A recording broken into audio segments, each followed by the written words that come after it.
de la prisión estatal de Centinela, California. Esta llamada y su número de teléfono será controlada y grabada. You have a prepaid call. You will not be charged for this call. Para aceptar esta llamada, diga o oprima ahora el 5.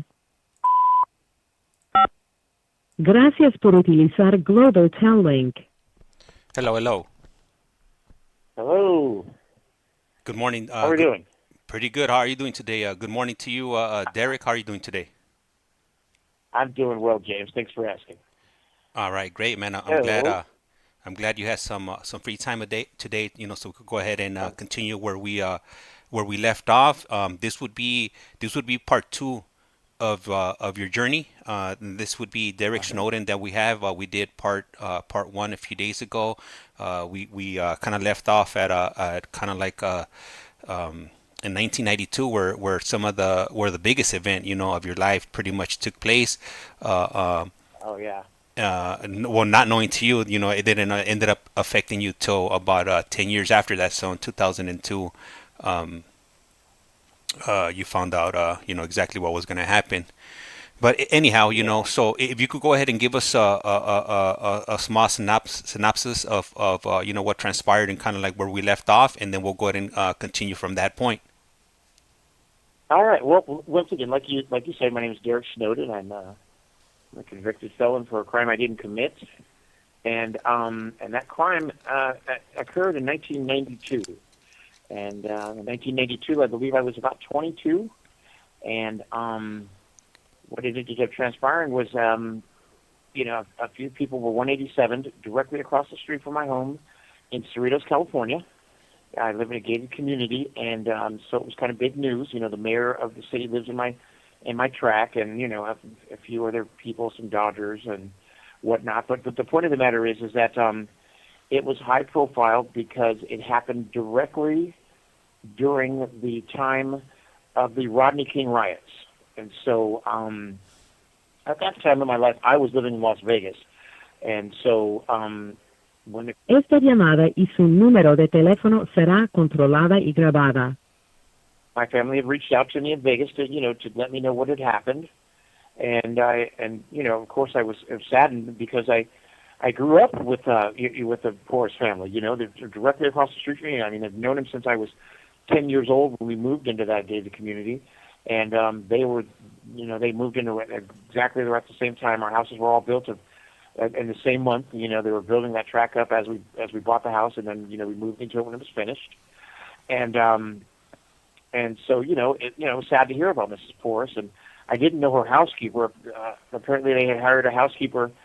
You know, I don't know how long she'd been working there, but you know, because like I said, I didn't live in Cerritos, California at the time of the murders, but she was a newly hired housekeeper that was there to take care of Mrs. Porras' grandchildren, and she and Mrs. Porras were 187 at the time, and so you know, I think it was, I don't know how long after the crime occurred, but two detectives came to Las Vegas. So first they contacted me to see if I was available, and I told them, of course, you know, I'm available whenever. Let me know when you're in town, and we'll meet up. And so they came into town. I don't recall exactly when, but it was shortly thereafter. And we met up, and we spoke. You know, and we did. You know, I mean, like there wasn't a lot to talk about. I couldn't give them any information. I wasn't in the state at the time. I don't know of anybody that would do anything like that to them, and I think that they were just, you know, following up on, you know, on just seeing any possible suspects at the time, and so you know, once they, you know, they realized, well, I don't think this kid had anything to do with it, because obviously I didn't, you know, then they let it go, and so, you know, fast forward 12 years later, and I believe, you know, this would be in like 2003, or somewhere thereabouts. 2003, I believe, is when.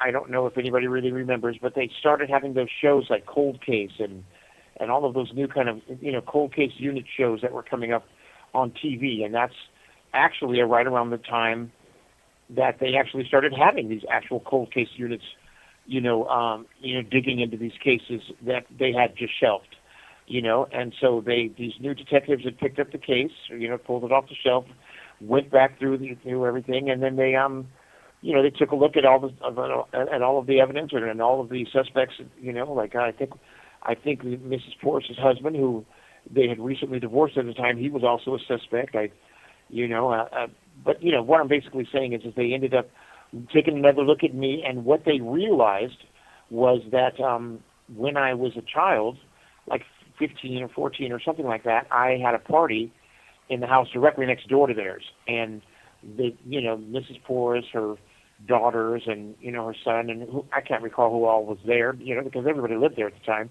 next door, saw me going in and out of that house from that party, going right back across the street into my house, and so I don't recall who came to testify, when I was a juvenile at the trial, for the case, but they said that Mrs. Porras was one of the people that testified. Whether I don't recall. I was a child. Maybe she did, maybe she didn't. But the point of the matter is they thought that, since they had testified against me as a child and got me sent to youth authority, or I got myself sent to youth authority because I had actually had the party in their house, so this was my own fault. But they had testified there that maybe that I had come back later on after I had been out of YA for years and going on with my life, living in Las Vegas, had decided to just one day come down and 187 these people. So which is, I know that they say that the old saying that revenge is best served cold, but I mean this is just absolutely ridiculous. I mean, 7 years after I had gone to YA and come home, I just one day I just decided this is anyway, regardless. So this is why they started to look at me. So, and then digging into it some more, they realized that my father, who was a deputy sheriff at the time, he had, he obviously had service revolvers, or he had weapons, and which he did. He had a few guns. So they got a subpoena for the weapons that my mom had, and one of them, lo and behold, was actually the murder weapon. So now they're adamant about the fact that they were on the right trail, thinking that it's got to be me. When, in all actuality, it wasn't me. It was someone else that lived in the household. And so, they tested the gun. They found out, like I said, it was the murder weapon, and then that's when they really began to pursue me. So they interviewed my mother, and my mother's alibi was solid because she was at work that day, couldn't have done it. My sister's alibi was that she went to school that day, when in all actuality, she didn't. And the Porras family, members of the family, said that, they saw her going the opposite way to school, from school the day of the murders, the day of the 187s. And so, so that was that with them. But with me, I was in another state, and they said that they believed that, you must have drove down from Las Vegas and committed these crimes and then drove back. And I'm like, you guys are grasping at straws. I had nothing to do with it. And that's where we're at with that. So what ended up happening was, around the time that they began to investigate and were pursuing me fervently, this was in 2003, 12 years later, after they realized that the actual weapon of the crime was residing in Mrs. Snowden's house the entire time. My cousins, who actually knew who did it, because the person had told them that they did it at the time. Now, they didn't believe them. Mind you, they're all children at this time. They were 14 and 15 when the crime occurred, and and the person that actually committed the crime had told them, yes, that she had done it, and that why she did it, how she did it, and so forth and so on, what she was wearing, and so forth and so on. And they took it with a grain of salt, because, mind you, my whole family lives in Las Vegas, so we were the only ones living in California. My mom, myself, and my sister, and my father. Now, my father had passed away, so it was just my sister and my mom living at the house in Cerritos when the crime occurred, and I was living in Las Vegas. So, so they came forward, and they told my aunt and uncle, who were both attorneys. They had sat down with them and told them, look, we need to tell you something, and so, because they're looking at Derrick for something he didn't do, we know who did it. So they told my aunt and uncle, hey, his sister Monique did it. She told us she did it when she did it. She came down 2 or 3 weeks after the crime occurred, for whatever holiday was behind. It comes after the end of April, I don't know what. Esta llamada y su número de teléfono será controlada y grabada. I think it's either Memorial or Labor Day. I don't know which one of it was, but she told them that she did it. And they had been sitting on that for years. Now, once again, they never said anything to anybody when she said it because they didn't believe her. They don't get the news in California, so this was not news to them. This was news to her that the crime even occurred, to them that something like this had even happened, and her taking that she did it was like, oh yeah, whatever, we don't believe you, because she lied a lot. So they took it with a grain of salt. But like I said, once they began to investigate me, and the whole family realized that, look at, they heard, living in Las Vegas, they're older now, they're in their 20s, and they're like, well, wait a minute, hold on a second. And so they stepped up and told the truth. Now, by this time, I'm already sitting in the county jail. Now, wait a minute, let me rephrase that. I wasn't sitting in the county jail yet because they had told my aunt and uncle all of this before I even got arrested. This is when they were talking about me having to go before a grand jury, or they were going to convene a grand jury, and this, that, and the other. They came forward and told my aunt and uncle what had happened, and my aunt and uncle decided, well, here's what we're going to do. Instead of just coming forward and saying, look, this is what happened, this is who did it, we're just going to go, since we know he didn't do it, we'll just fight the case that way. And, in other words, they weren't willing to put the real person under the bus to get me out of trouble for something that I didn't do, when they figured since he didn't do it, it should be easy to prove, and then they both get away scot-free. I don't know their exact thinking, because like I said, I wasn't privy to that conversation until well after I had been arrested for the crime and been sitting in the county jail waiting to go to trial. This is when my attorney had come forth and told me, listen, I've spoken with your cousins in Vegas, and they told me exactly what happened. They told me that they had spoke to your aunt and uncle, who were attorneys, prior to you ever getting arrested, and told them the same thing. But I'm on the phone. Prior to me ever getting arrested, and didn't do anything about it, or decided not to use that information to help me, because that'd be basically, you'd be basically testifying against your own cousin that that you did it. So maybe the case is that I never asked them, because my family is really standoffish about this. They're like, look, we know you didn't do it. We don't believe she did it. When all of the evidence points towards her, her fingerprints are all over the house, the car, the place. There are several factors to why it was obvious that she did it. Now, whether she did it alone or not, who knows? She told my cousins that she did, but like I said, because they didn't believe her at the time, it didn't come forward until they were starting to talk about arresting me. And then once they finally told my family that, right before I got arrested, maybe my family didn't believe them either, or maybe my family didn't believe that my sister had actually done it. They were like, okay, well, you didn't believe her when she told you, and we don't believe she did it now. Whatever the case is, that never came to light until I was sitting in jail for over a year, waiting to go to court, and my attorney and her investigators had dug up this information. So we brought those up. They came to trial. But go ahead. You were going to say something? Yeah, Derrick. So I want to point something out that I did read on the paperwork, on the court paperwork, also on some of the LA Times articles. So back in 1992, if you were I think 14 years or younger, and you committed an offense like that, the only option they had to charge you would be in juvenile court, which meant that that you would either go to YA till you were 21, or you would go to YA till I want to say 25. At that point in time in 1992, they could not charge you as an adult. The only option was them charging you as a juvenile. I just wanted to throw that out there because as different years they had different laws. So absolutely. Let's say, like, and it's funny that you should mention. Go ahead. Go ahead. So I was going to say it's such. No, you go. Okay. So in this case, they came back 10 years. Le queda un restante de 60 segundos. They came back 10 years later, and by that time, if they were going to bring charges, the individual would have already aged out already by that time, so they couldn't charge them in juvenile court, and they couldn't charge them in adult court. So in essence, they couldn't do anything. Their hands were practically tied, from the way I understand it. I mean, I'm not a legal expert, so I'm just going off of what I read. That is exactly correct. That is exactly correct, and that is exactly the mistake that they made, that they realized, and they were like, well, look, there is no possible way that we could do anything to Monique. And they even told her that when they put her on the stand. They said, listen, Monique, you realize that you cannot be charged for this crime, and so I'm going to ask you right now, did you have anything to do with it?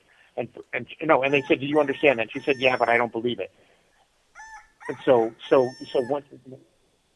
once they said that to her, and she said, I don't believe you, then they said, fine, then we will proceed. All right. So right now the call was disconnected.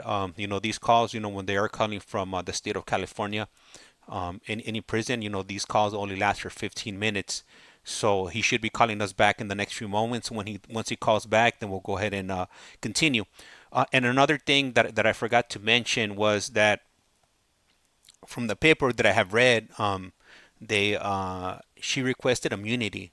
So therefore, they granted her that immunity. So even, so she was covered three ways. Whether it was through either her aging out, her there would be no way for her to charge her, and then they also granted her immunity. Like I said, I'm just going off of what I've read of the paperwork.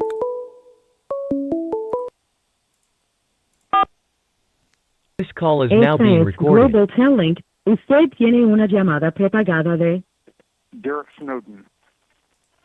un individuo encarcelado en de la prisión estatal de Centinela, California. Esta llamada y su número de teléfono será controlada y grabada. You have a prepaid call. You will not be charged for this call. Para aceptar esta llamada, diga o oprima ahora el 5. Gracias por utilizar Global Telling. Hello. Okay. Hey, so we're back. Yeah. Yeah. So let me finish. So there we were. So we're we're in trial now, and I started trial sometime in 2006. I sat in the county jail for 2.5 years, because I guess that's just the way it works with the justice system.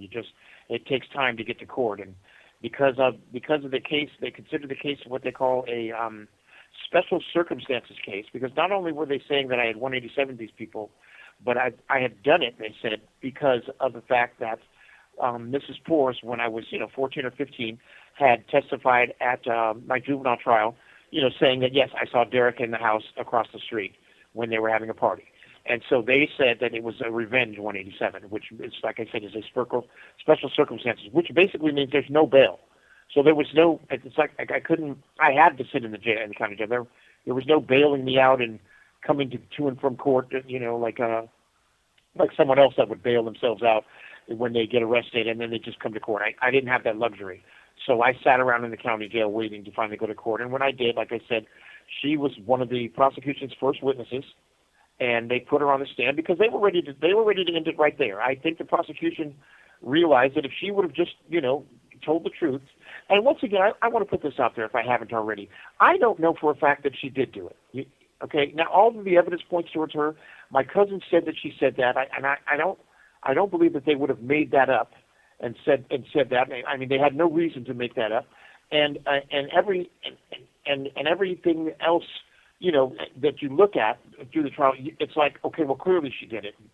But, like I said, I wasn't there. So, you know what I mean? And she's saying that she didn't. So, who am I to say that she did? But this is where the evidence is pointing. So once again, the DA, I believe, was ready to lay his whole case on the line. There's no point in going any further if this girl was going to come forward and confess to what she did, because then they're both walking out of here. So he asked her right off the bat. He said, so you do realize that you can't be convicted of these crimes? And she said, yeah, I heard that, but I don't believe it. And he said, okay, well, I'm going to ask you, did you commit these crimes? And she said, no, I didn't. And he said, great, then let's proceed. And so from there, he put his case on. And he was like, well, if this chick isn't going to tell the truth or isn't going to say that she had anything to do with it or did it, then I can run my case. And that was that. And we went from there. And so, he put on, witness after witness, none of them pointing to me, nothing pointing to me. There was no physical evidence. There's no eyewitnesses saying that I said that I was there, or that they saw me or anything like that. Everything that he had was completely circumstantial.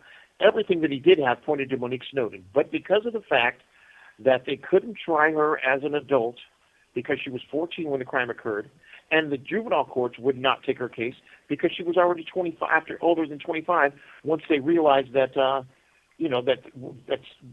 she did it. They had no other choice but to look at me. They couldn't put it. They couldn't look at my mom. Like I said, she was at work and had a clear alibi. When they went to find the records of whether or not she was even in school that day, lo and behold, somewhere wherever they kept the records for her for her junior high, that they had a warehouse fire years before that, and apparently all of those records were burned. Now, whether or not that's true, I mean, this is what the DA is saying. So, and I had investigators.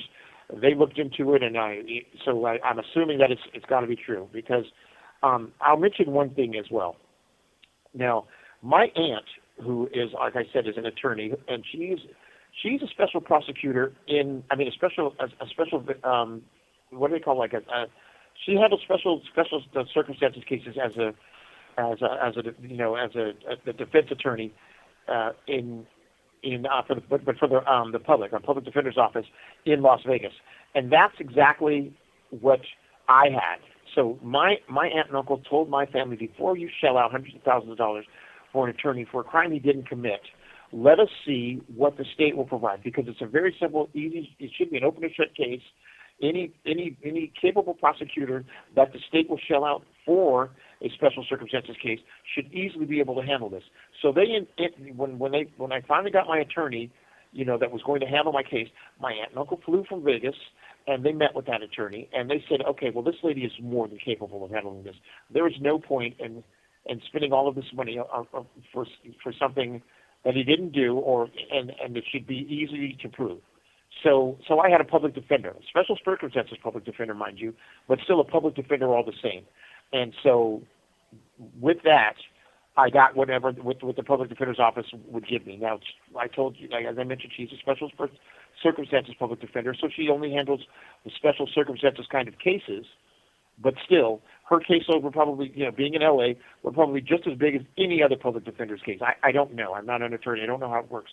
All I know is that she did her very best to put on her case to prove that I had nothing to do with it. She had dug up the fact that my cousins knew about the crime and testified to the fact that my sister had told them that she did it, and back when it happened, and everyone else that saw me on the day of the crime in Las Vegas came to court and testified, yes, I saw him on the day of the crime. You can't be in two places at the same time. But the jury did not believe that. They decided that they were going to go with whatever they believed, which was that I was, the person that they believed committed the crimes.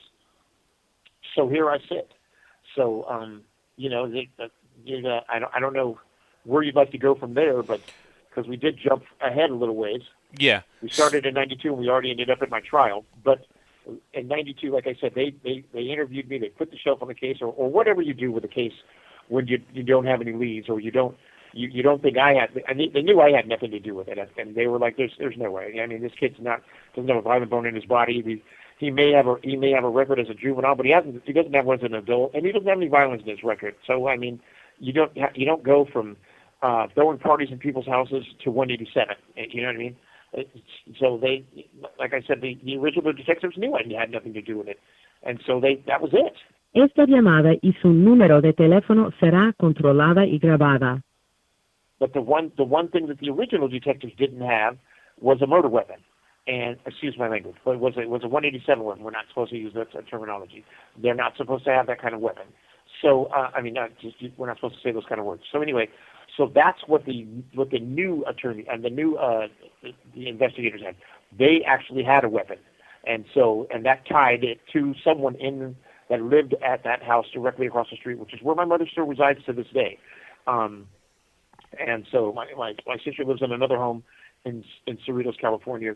My dad had a couple of condominiums that he had set up, and was renting out. And when my sister and I got older, we were going to, move into one, and she took one, and I ended up going to Vegas. But that's an entirely different other story. But she still lives in the condo that in Cerritos that my family had purchased, many years before.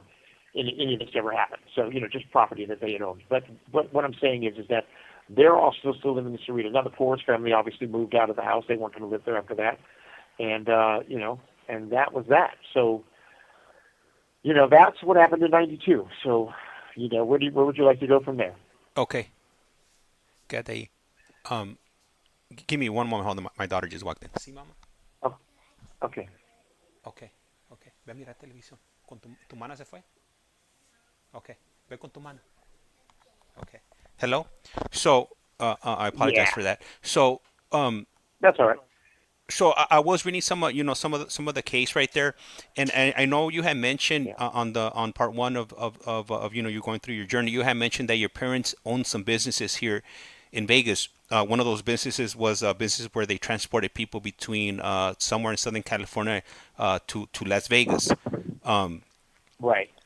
Okay, it was actually in California, but yes, you're correct. They did own businesses in California because we lived in California.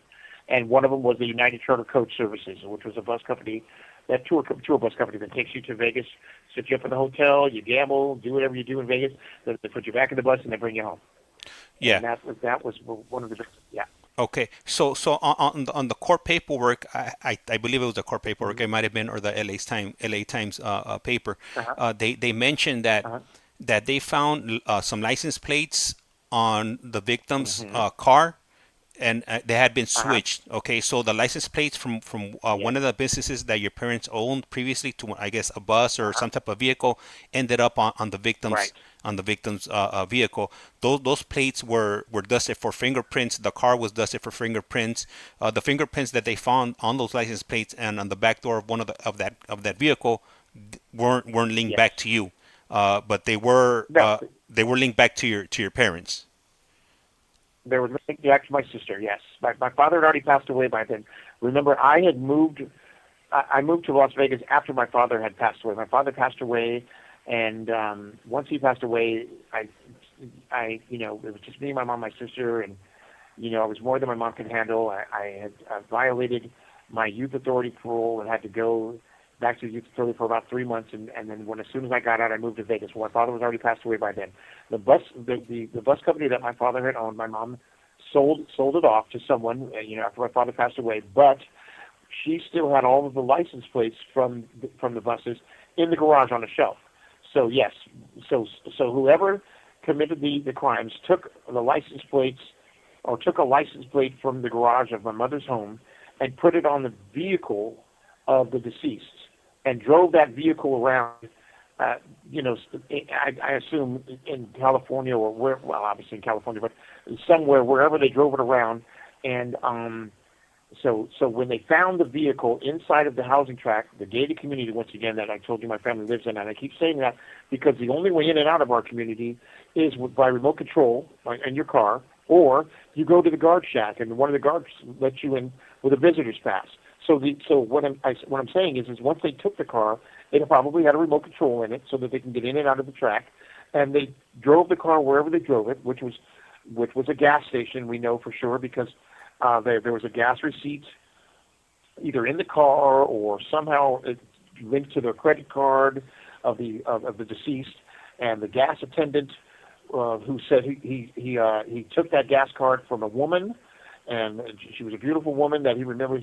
She was young and she was a pretty woman, and she was the one that got gas, and she filled the car up and then she left, and that was in Long Beach, and then the car was found inside of the gated community. Esta llamada y su número de teléfono será controlada y grabada. A few blocks away from our home, hidden in one of the cul-de-sacs. And so that's where they found the car at. So, and it had the license plates, just like you said, from my father's bus company business on the back of it. And those plates were covered with my sister's fingerprints. But at the time when they found the plates, and they dusted her, she was 14 and she didn't have them.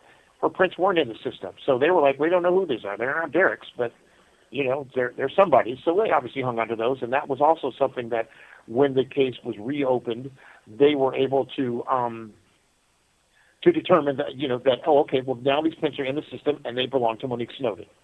So, so right off the top, they knew that, hey, now what she had ended up saying was that, okay, well, look at, my mom had told me to throw those plates into the trash, and so I threw them into the trash, and whoever found them must have taken them out of the trash at our home. Now, hey, that's the story for them with the plates. I don't know how that links back to me, other than the fact that,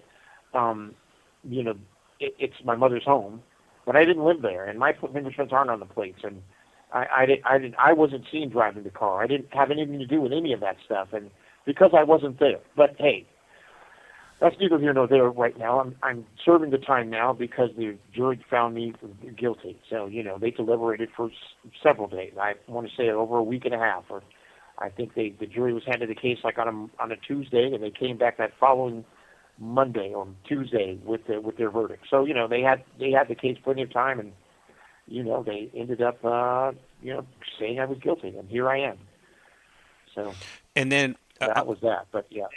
Another thing that I did read on the court paperwork, at some point after they obtained a search warrant and retrieved those weapons from your mom's home. Le queda un restante de 60 segundos. They ran some ballistic testing, and they were able to confirm that, like you stated earlier on, that was the weapon that was used in the commission of those 187s. Absolutely. When reading that statement, I also noticed that at some point they ended up getting a court order and wiretapping your mom's phone. On the court document, it states that some calls were made between you and your mom and your sister. Can you give do you remember what those conversations were like when those calls were being placed? No, actually, I to be honest, I don't. I didn't get the paper, and not that you can't get the paper in LA County, but I didn't get all of the articles that were in the paper because I didn't get the paper every day. But I didn't know that. I do think I remember them saying something about them recording my mother's phone calls and something such as. But there was nothing incriminating. All right, so the call was cut off. The 15 minutes were up, so he should be calling us back shortly. And hey, lovely sunshine, yeah, you always say that. Yeah, welcome. I appreciate you coming in. And for anybody that's joined up and are giving us any likes, I really appreciate that. You guys are definitely helping us to grow, and hopefully, on the TikTok site we're able to hit. We'll be able to hit the 7,000 subscriber mark. Hopefully, sooner than later. And then also, if you're listening to us on YouTube, really appreciate that. Also, want to go ahead and give a shout out to ICEMAN, to KC _ on the TikTok site. And no, this is Derrick Snowden. He's one of our newest guests, coming on here, sharing his life journey. This call is now being recorded. Usted tiene una llamada prepagada de Derrick Snowden.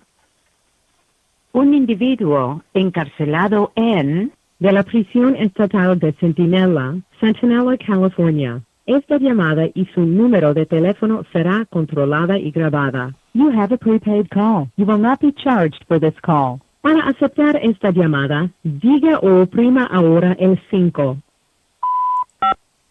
Gracias por utilizar Global Tel Link. Hello. Yes. So I can't imagine.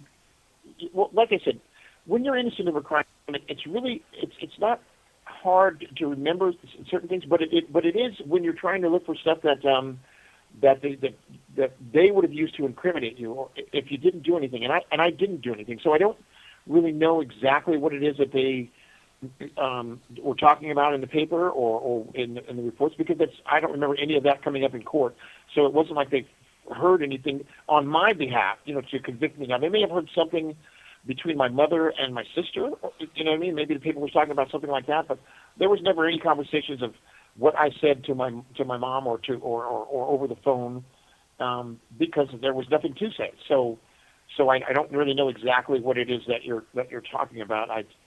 You'd have to read the article to me or read the paper to me, and then maybe I can refresh my memory to the call. But once again, like I said, I didn't have anything to say other than I couldn't believe the fact that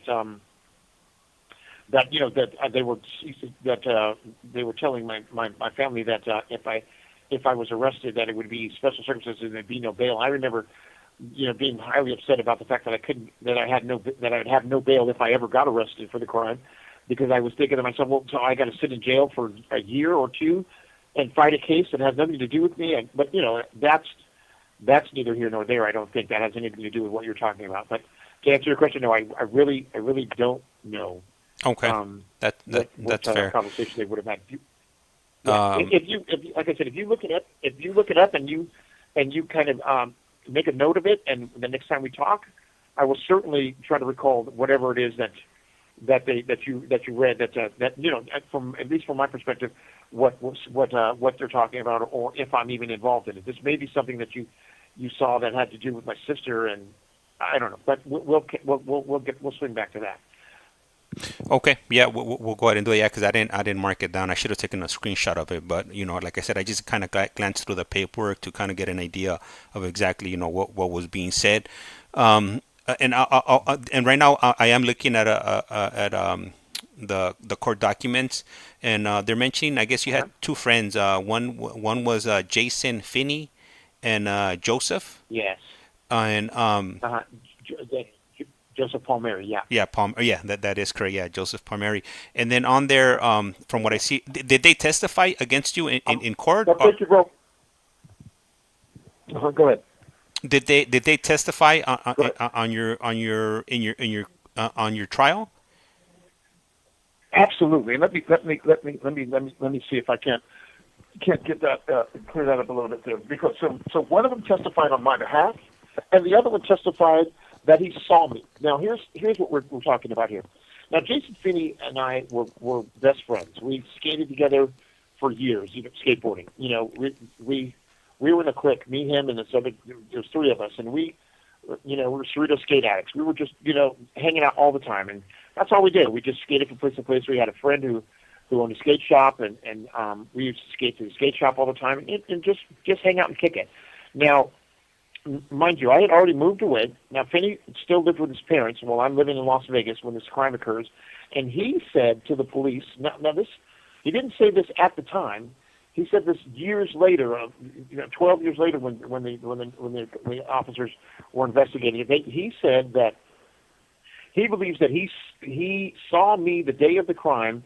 He said that I came to his house with some girl to pick up some clothes, and I said I had to get out of town. Now, that was a complete lie. Now, I'll be honest with you and tell you that over the 12 years over the years that for me living in Las Vegas, because I was there for about 10 years, I came home periodically. My mom lived here, so I'd come home to visit my mom, and I'd come with different girls. I'll be honest, and I'd also come home with to see some concerts, to catch some shows in L.A. and this, that, and the other, because it's just the thing that you do. I mean, I've lived in California my whole life. I didn't just abandon it when I left, but Esta llamada y su número de teléfono será controlada y grabada. So when I heard Jason say that, I thought to myself, now, there had been maybe one or two times that I absolutely did come to California and stop by his house with a girlfriend of mine or two. I can remember one time for sure, and I came by with a girl named Julie Polk, and we went to Jason's house. It was in the middle of the day. It was well after. Well, wait a minute. No, it had to have been. It was well before. Let me start this. I realize that now. It was well before the murders. Excuse me. The 187s had ever occurred. It was well before the crime had ever happened, because I remember when the crime happened. The girl that I was dating at the time, that I was dating, and this was well before she and I ever dated. That's when the crime occurred. So here we go. So it was well before the crime ever occurred. And I was hanging out with Julie, and she and I, it was like I want to say, like a spring break, and we had drove to Temecula, to a friend's house in Temecula. We stayed there for a while. Then since we were down that way, we went and visited one of our friends in San Diego. She lived by the base with her husband, who was in the service. And then from there, we swung back on our way back to Vegas, swung up to go visit my mom for a couple of days. And I remember stopping by Jason's house, just saying, hey, what's up, bro? I'm in town, talking to him, whatnot. And then that was the gist of that. Now, as far as me ever picking up any clothes, Jason didn't own any of my clothing. Why would he have any of my clothing? I never lived with Jason. Jason and I never owned an apartment together, or anything of that nature. I've never spent the night over his house. other than the few times when I was a child, and I ran away from home, and I spent the night in his parents' garage in his car, in one of the cars. I spent a night or two in the car in the garage before, but that was well before I'd ever left for Vegas. My father was still alive then, and so this was way before anything. But no, so that whole thing really shook me, and it rocked me, and I couldn't figure out why he would make something like that up. And I don't know. I mean, Jason, I'm not going to throw him under the bus and say that that he was on drugs or anything like that, because we all did drugs as a kid. We my friends, so I don't really know where he got the story from. I don't know if I know that he was in and out of jail himself, and that he'd gotten into a lot of trouble, and maybe he was trying to I don't know. I can't even imagine giving a tip to the police to get himself out of trouble or something. I just don't know where he came up with this story from. So maybe he got his dates mixed up, like I said, because I actually did go to his house one time, but it was well before the crime ever occurred, and if I'm mistaken, maybe it was well after the crime occurred, but it certainly wasn't the day of. That much I know for a fact, because I wasn't in town that day. I know where I was on the day in question, because the officers questioned me and said, well, where were you on such as today? And it wasn't very far after the crime that occurred when they did that. And I was like, well, I was right here in Las Vegas, and my grandma saw me on TV, and this, that, and the other. And I told them who I had met and how I knew where I was, and it was good enough for them then when I told them, and they moved on. But like I said, it wasn't good enough for these new investigators, because they wanted to close the case. I mean, you don't open up a cold case unit and then you can't close the case. You put it back on the shelf. You're like, we need to do something with it. So they got a bite in something, and they sunk their teeth into me, and so here I am here now. Joey Palmieri had came to court because this is one of the lies that Jason Finney had said. He said, I never knew Derrick had moved to Vegas. I thought that he was always living in California, and then he came over that night or that day or whenever it was that I came over and asked for clothing because I needed to get out of town because he lived in Vegas. Now, this was a complete lie, because once I got out of the youth authority at 21, I did that 3 months, because I had violated. My father had passed away, and I started, running amok, so to speak, got myself in trouble, and had 3. Esta llamada y su número de teléfono será controlada y grabada. The minute I got out, I stayed with my mom maybe 2 days, and Joey Palmieri, who had a truck, he and Jason Finney, they moved me to Las Vegas, to my apartment, at the Racket Club Apartments in Las Vegas. So for him to say that he didn't know that I lived in Las Vegas, it leads me to believe that he was up to something, and I don't know what it was, because not only did he move me to Las Vegas, and Joey Palmieri took the stand and said, well, him telling you that he didn't know where Derrick was a lie, because he and I moved Derrick to Las Vegas when he was 21 years old. So Jason knew exactly where Derrick lived. So we moved him into his brand new apartment in Las Vegas. We stayed with him a couple nights, and then Jason and I went home and left Derrick in Vegas. So he knew where Derrick was. And not only that, there were several times that Jason came from California with friends of ours to come stay with me a couple nights in Vegas. He picked me. I was a lifeguard at Wet n Wild. He picked me up from Wet n Wild one day with my ex-girlfriend and his girlfriend at the time, and we hung out for 4 or 5 days. And so, and that was just one instance that he had come to visit me in Vegas. So for him to come up with this lie, I still for the life of me don't know why or what would lead him to just make something up. So, like I said, these weren't stories that he said when the crime occurred. These were stories that he said 12 years later with these new investigators. So I don't know if they were leaning on him, if he was in trouble, or maybe his mind was frazzled. I just don't know. But Joey Palmieri came and testified along with a friend of ours, which is Jason Finney's the mother of his son or daughter. I don't know which, but she testified that Jason Finney's a liar. He knew where Derrick was the entire time. She also took the stand to testify to his character. Now, once again, like I said, we all got in trouble as juveniles, but once we got older, I think Finney continued to get into trouble. I don't know for certain because I was already gone, but I believe that he was in and out of jail, so he probably had an adult record. He's probably a felon. I don't know that either. I just know that he got in and out of trouble. Now, whether his parents got him out of trouble, and then he beat all of his cases, or whatever the case is. I don't know. Someone else would look into that. But the state used him to say that that put me in the state of California on the day in question, which never happened. So, and he's the only one to testify to that, so I don't know.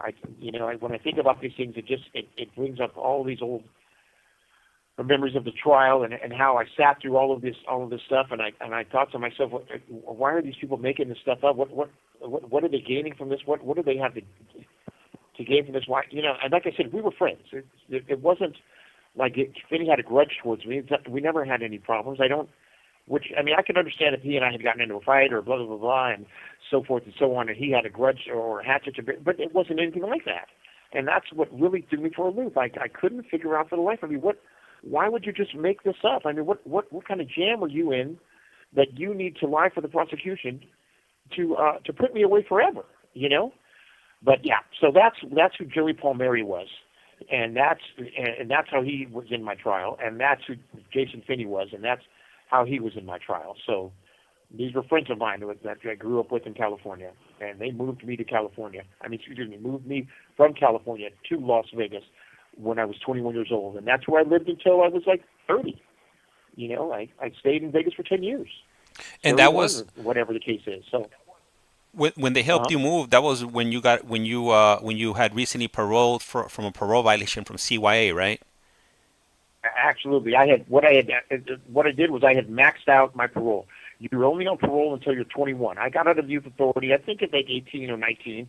And like I said, I moved home with my parents, stayed out of trouble, worked for my dad at his bus company business.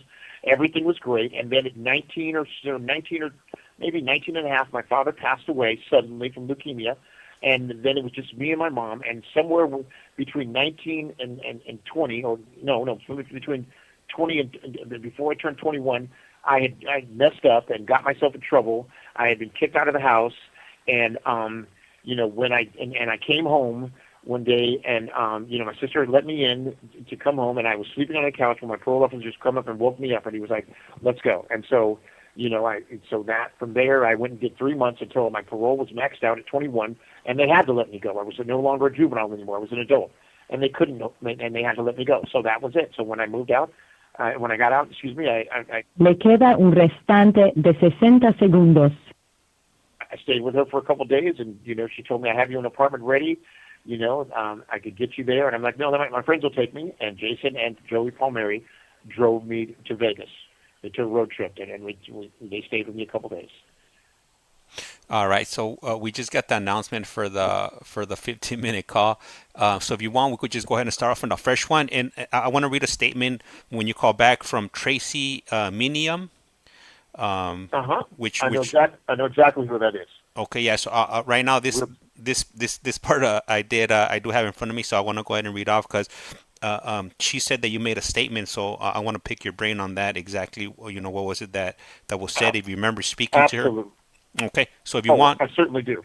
If you want, go ahead. I'll call you. Okay, alrighty. All right, I will. All right. So he's gonna be calling back. We just hit the 15-minute mark. These calls are only 15 minutes, and at that time they're automatically disconnected. And let me see. Lovely Sunshine writes, I was just trying to catch up since I came in. You know what? You didn't miss that much. You actually got in at a pretty good time. So and like always, these videos, these conversations are archived on YouTube. So feel free to jump over on YouTube. All you have to do is just type in @CollectCallFrom, and you'll pop up, or I'll pop up, or the channel pop up, and you could go through the live streams. They're all archived there, and there it is. He's calling right back. This call is now being recorded. Global Telling. Usted tiene una llamada prepagada de Derrick Snowden. un individuo encarcelado en de la prisión estatal de Centinela, California. Esta llamada y su número de teléfono será controlada y grabada. You have a prepaid call. You will not be charged for this call. Para aceptar esta llamada, diga o oprima ahora el 5. Gracias por utilizar Global Telling. Hello, hello. Hey. Okay. All right. Okay. So I'm gonna go ahead and read off a part of what was on the court paperwork here. So it starts Yeah. off with Tracy Minium, who worked for the Department of Homeland Security, testified that she met appellant. An appellant would be you, Derrick. Yeah. Met appellant in Las Vegas in '98 or '99 when when he was dating her sister. Appellant and her sister Right. were both using certain substances at that time. When Minium Yeah. confronted appellant about his problems, with your utilizing certain illicit substances, she said that you had a problem and urged you to get help from your family. Appellant started crying and said, "I can't go home. You don't understand. I pew someone. I can't go home. I can't go back to California." She did not take appellant seriously and never recounted the statement until the police contacted her in 2003. Minium, who used to be a police dispatcher, was 100% certain that appellant had said he pew someone. Okay, great. Now I can absolutely clear that one up. Now Tracy Minium is not lying in the least bit, and I'll tell you why. Tracy's recollections is a little foggy, but here's what it was. She is correct. Her and her sister and I were dating, and her sister and I were substance abusers, and one day we're in my apartment, and she and I and her sister were talking, and she was telling us, that she thought that both of us needed to get help, and that maybe I should move back home. And I told her I can't go back home. And now I never mentioned that. Esta llamada y su número de teléfono será controlada y grabada. Because I 187 to anyone. What it was I had told her that well, see, here's what it was. I had told her that my father had passed away, and when my father passed away, I felt like I was the reason why that happened, because when he had leukemia, it came on so sudden that, and they took blood from me to take platelets, or I think it's platelets or blood platelets for my blood, and give it to him. So, and when they did that, I don't think they even tested my blood. I mean, I'm sure they tested my blood to see if it was a meth, but they never tested it to see if it was full of narcotics, because at the time I was still I was still a substance abuser, and so I thought to myself that I gave my dad tainted blood, and that helped to speed up his passing. That's what I was talking to her about. Now, that didn't mean that I couldn't go home because of that. I couldn't go home because my mother had already said that, look, you're not living with me anymore. I've got apartments for you to stay in Vegas. You could stay here or there, but I'm done. So that's the only reason why I couldn't go home. Now I could go home to visit, obviously. My mom didn't have any problem with me coming by, even if I came by unannounced, by myself or with a guest, and she'd put us up for a couple of days or what have you, and that was fine. But as far as moving back in is what I believe Tracy was thinking that I was going to be able to do. I never had that luxury. I didn't have that option. And when we were talking, I was telling her about the fact that, yes, my father had leukemia. He was, one day he was fine. The next day I'm helping him carry him down the stairs, and my mom's taken him to the hospital. And then I'm at home kicking back, and my mom calls me from the Palma Hospital and says, you need to get down here fast because your father's not going to make it. And I said, wait a minute, you just got there. And she's like, I know. And so I raced to the hospital, and when I got there, my dad's telling me, hey, you're going to have to take care of your mom. I don't know what's going to happen to me. And then while I'm talking to my dad, the helicopter from UCLA Medical Center is landed on the roof of the Palma Hospital in California, and it's there to take him directly to the cancer ward or to the medical center, UCLA Medical Center. So, our doctors have him flown over to the UCLA Medical Center, and from there, within, I want to say 8 days, 12 at the most, he had ballooned to 4 times his size or 3 times his size, and you just didn't recognize him, and he passed. Now, during that time, constantly people were giving him, I don't know, is it platelets or whatever it is, it's in your blood that, when you have cancer or you have leukemia that need to be replaced or transfused or whatever the case may be. So they were constantly taking, well, not constantly, they did it twice, I believe, once or twice from me and once or twice from other family members, taking blood from us and then, taking it out of me, taking the platelets out and then giving me my blood back and then giving him the platelets or whatever the stuff is that's in the blood. I think and, it's plasma. Each time I did it, a plasma, is it plasma? Okay, I believe so. Then that's probably what it was. Yeah, I'm not for sure. Plasma, whatever it was, they were extracting it from my blood and putting my blood right back in me and taking the stuff from the blood into another bag. And that bag was going to my dad. So, and they did that a couple times. And I was telling Tracy and her sister that I believe that killed my father faster. Now, whether or not that's true or not, I don't know. Whether or not the plasma or the platelets or whatever it is that they got from my blood, it could be tainted with substance abuse, the substance that was in my system or not. I don't know. I mean, you would think that, as I got older, because this all happened when I was a kid. Well, not a kid, like 20. I was like 20, like 19ish or so, like somewhere around there. Like I can't remember. I was close to 19 or 19 when my father passed. You would think that that these medical professionals would have screened the blood, and they would have been like, okay, we can't use this. So, it's not like they didn't take my blood, test it or whatever, and then say, okay, we're going to use your plasma or platelets or whatever the case is. So they did, but I thought that they just bypassed it. They were like, well, look, we need it bad, and his son's a match, so we don't care about it being, infected with, with the substance. And so, and that's what I was talking to her about. So she's definitely, she didn't come to court and lie. I mean, even though she may have had a grudge against me because her sister and I, our substance abuse use and our breakup, that wasn't why she testified. She testified to exactly what she thought she remembered. And remember, that conversation that she and I had probably was, I'm going to go ahead and assume, 6, maybe 4, 5, 6 years prior to me ever going to court. So, her recollection of it was just a little foggy, and that's all that was. I mean, she didn't come to court and just make something up. She came to court and said what she thought I meant. And like I said, being substance abuse after time with her sister, I may not even phrased the what I was trying to say correctly.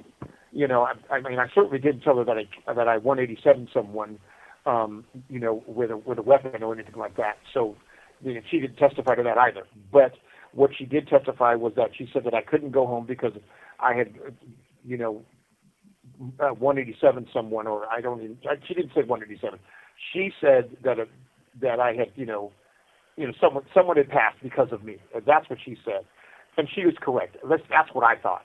I mean, like I said, when you're pouring out your feelings on and you're on substances or just like when you're drinking and you just start pouring out it was one of those type of scenarios where she and her sister and I were just pouring ourselves out to Tracy, and I had mentioned that but I had said my father, and I don't think she recalled that, and like I said, it may be my fault that she didn't recall it, or I may have glossed over it, but I was adamant about the fact that what I thought I had done to my father. Now, whether or not that's true or not, I don't know. I'm not a doctor, and I don't know if it would have been any more plasma or platelets or whatever it was that they were pulling from my blood. I think it was plasma, like you said. It makes more sense because I don't think platelets are liquid, but I don't know.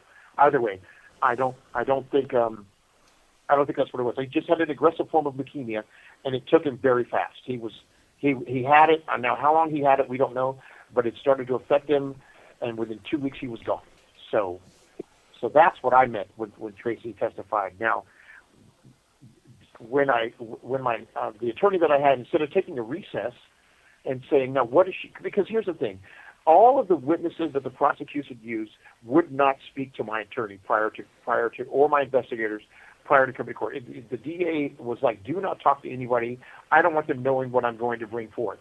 So when she testified, because I didn't even know she was going to testify, I think until maybe a week before, or maybe or whatever it was. But even knowing that she was going to testify, I had no idea what Tracy was going to say.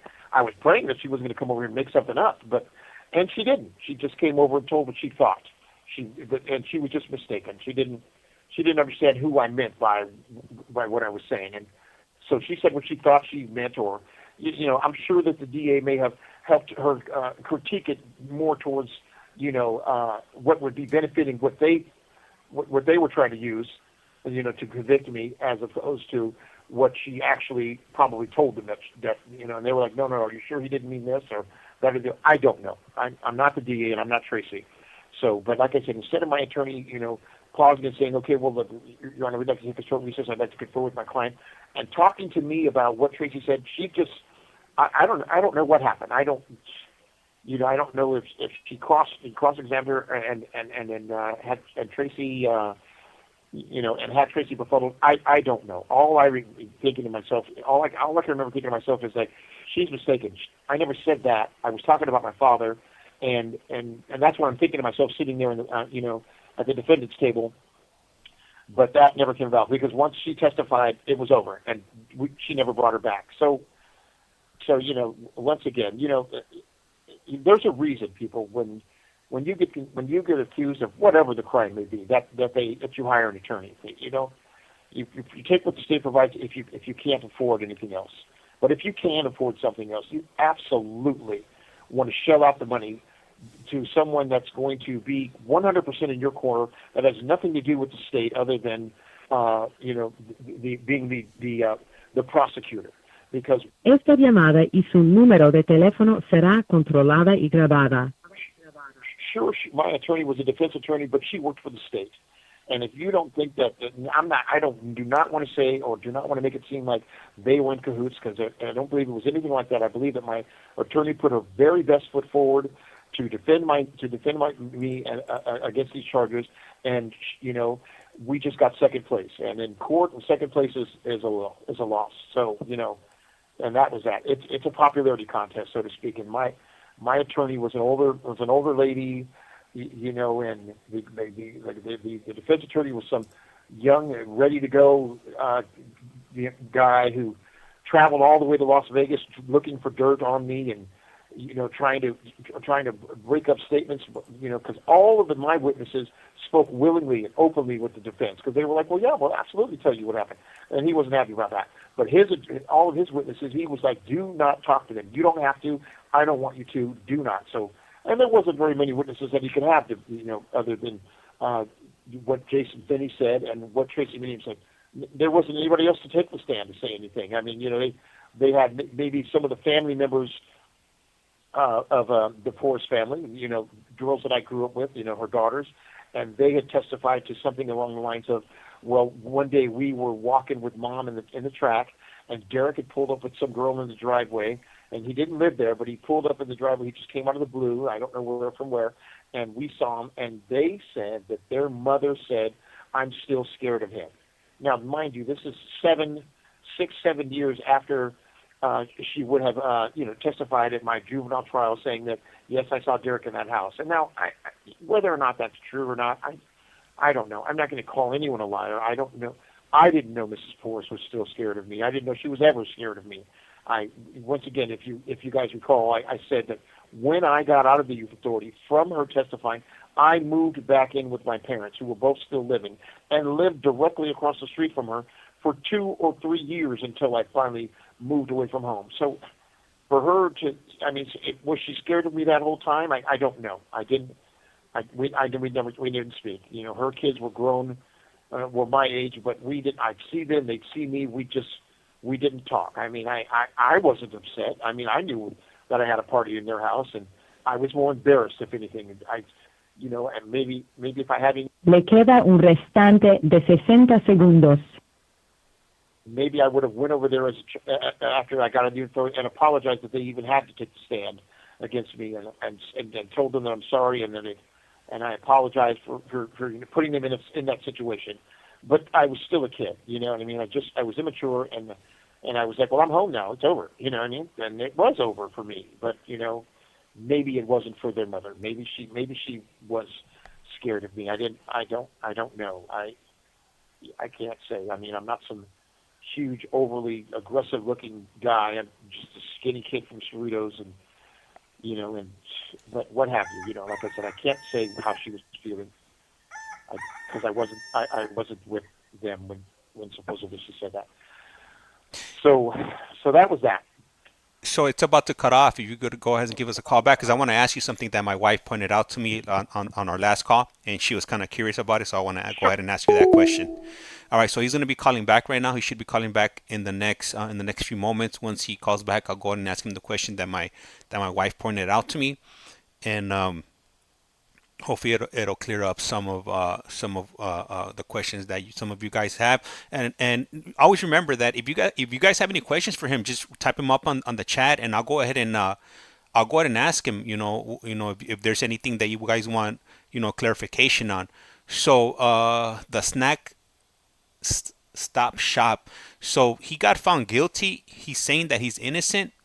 I'm just listening to the evidence. I'm unbiased. I've read some of the case, and there he is. He's calling back. What's that noise? What noise? This call is now being recorded. Global Telling. Usted tiene una llamada prepagada de Derrick Snowden.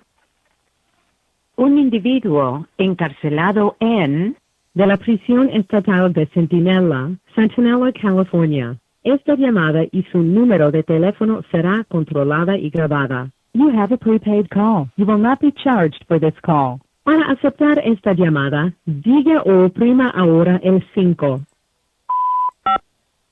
Gracias por utilizar Global Tel-Link. Hello.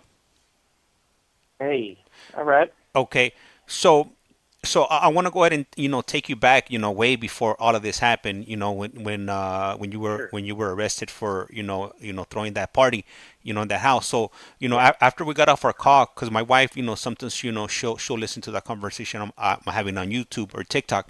So she was like, it doesn't make any sense to me. Like, why would he get sentenced to YA for throwing a party?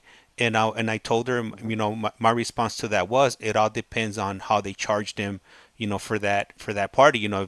If it was just like a breaking and entering, and they charged him for a burglary, then that would be different. That would mean the difference between him going to juvenile camp or going to the California Youth Authority. So do you remember what was it exactly that they charged you with when you went to Absolutely. Listen, I broke into their home and threw a party. And during the party, things were stolen. So they absolutely charged me with burglary. Me and a few other kids that they found in the home when because the party was an ongoing party for 3 or 4 days. So people were coming and going. So yes, and the reason I went to Youth Authority was because it was like my 3rd or 4th juvenile offense. Remember I told you I had taken it was still my father's car at the time. I was only 15. Yeah. It was going to be mine if I kept my grades up and I turned 16 the next year, but it wasn't mine yet. So I took my father's Z28 and I wrecked it. And so I went to jail for that. But prior to that, I had also gone to jail for burglary. Remember when I told you I was 13 and me and a couple of my friends, we just being stupid kids, broke into one of our other buddies' houses while they were on vacation, and I don't think we even took anything. We just spray painted all over, just vandalized their home like idiots. And so that was my first breaking and entering. And then the second, and then again, I went to I went off to placement, for taking my father's car, joyriding it, and then wrecking into these people's home and so forth and so on. And then I got out of jail, placement from that, and then I had run away from home after I had been home a while, and broke into one of my friends' houses, and stole some stuff out of their house when I was a kid, and then I got caught for that, and went to county camp for that. So the next time I got out of jail, I was home for X amount of years or whatever, and then threw this party, and broke into my neighbor's house directly across the street and threw a party. And so it was like my 4th or 5th offense of, same crime or same type of crime, burglary and vandalism, and whatever else entails with the burglary, because their cars were stolen and wrecked, and their Porsches and their so all of that fell on me and a few other people, and I don't know what they did. I don't know if they took a deal or whether they were whether they were testifying against me, because now that I think about it, the only way that Mrs. Force would have ever needed to testify against me is if I was fighting it. And what I probably may have been fighting was the fact that they were charging me with everything, which they very well probably should have, because nobody else broke into the house but me, and nobody else invited my friends to come over but me, but they were all living in that house. You know what I mean? Even while I'm, partying there and then going back home across the street, and then come back and they'd still be in there. But, they were all pointing, well, Derrick let us in, this, that, and the other. And I think my family was like, well, don't take everything. You didn't do everything. You know what I mean? But it all stemmed from me. So, so that's probably why she even had to take the stand, because my attorneys as a child was trying to say, well, it wasn't all him. You can't blame the whole blame on him. But either way, the point of the matter is that it was one too many offenses. Like I said, the system works, and they took me through the system. They didn't just racially profile me like, okay, this is a young black man, and we need to just throw him. No, I started with the little 3 days in juvenile hall. Then the next time this was vandalism on my own family, and so they put me in placement at Boys Republic, and then from there I got out, ran away from home, and broke into a buddy's house of mine, into his family's home, and then and that time I got caught, and I went to county camp, and then after county camp I got out again, and then the next time I break into the neighbor's house directly across the street and throw a party, a 3-day rager in their house, and so they were like, well, that's the straw. Son, we're not sending you back to camp. We're certainly not sending you back to placement. You're not getting juvenile all the time. This is it. You're going to YA. And that's when I went to YA. And once I got out of YA, that was it. I realized that was it. I was never, ever going back to jail again for any criminal offense. That was for sure. And I never did.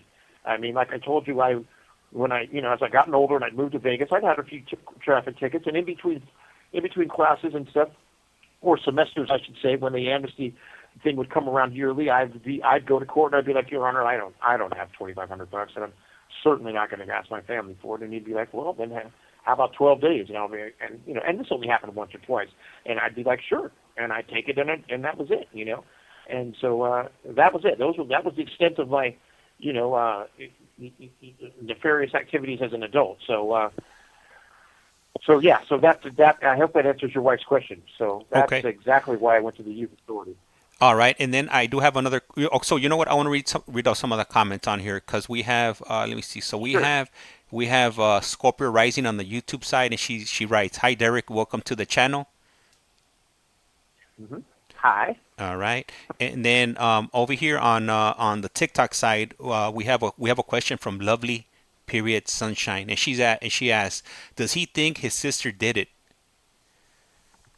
Okay, well, listen. Yes. I mean, if you're asking me like you did, yes. Esta llamada y su número de teléfono será controlada y grabada. And the reason why I think my sister did it is because of the detail that my cousins put in with the story. It wasn't like they just came forward and said, she said that she committed these crimes and that was it. No, they went into detail, things that only, I guess the actual, person that did the crime would know, and things that just make sense. And let me explain what I mean. This is what they said. They said she came to Vegas with my mom. Now, I was already living in Vegas at the time. She came to Vegas with my mom, and they were at my aunt's house, and they were all sitting in the room, and she said, listen, you have to swear on grandfather's grave that you're never going to repeat what I tell you. And they're like, yeah, whatever. And so they swear. And then she repeated to tell them the story. I had broken into the neighbor's house across the street. I skipped school that day, and it was because of the Rodney King riots. I thought, you know what, if I put on Dad's sheriff's uniform, the whole thing, the belt, the gun, the gloves, the whole thing, and walk across the street in my dad's sheriff's uniform, that if someone saw me, they would just assume, oh, that's just the police patrolling the neighborhood because of what's going on with the Rodney King riots.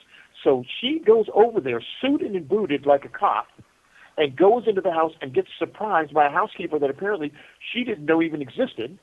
And Mrs. Porce happened to be home. Now, she didn't know Mrs. Porce was home. She told my cousins that she went in there to steal some jewelry like she had done previously. So apparently she had done this before, but, and no one was home. So she went over there thinking, like, I'm going to be in the cop's uniform. If someone sees me, I'll be good. So she goes in there, and that's exactly how this whole crime occurred. Because if she had have gone over there Well, I don't know if she'd ever done it before, like she said she did. But if she did, she didn't say she'd ever worn the uniform before. So what I'm trying to say is she shouldn't have had a gun on her. You know what I mean? So she goes over there and she's strapped, and so, and any normal person would have just been like, oh, and turned around and walked out, just like you assumed that the cop's uniform would no suspicion on you because police would just think, oh, well, people would think that you're just police in the neighborhood. That's exactly what the housekeeper would have thought. She was Portuguese. She didn't speak a lick of English. She would have she probably would have looked at her and been like, whatever, and she could have walked right back out. But that's not what she did. She proceeded to gun her down and then went looking through the house because maybe Mrs. Force heard shots and she found that there was somebody else in the house. I don't know how it went about. I just know that the way my cousins described it on the stand, the way they told it to my attorney, it was obvious.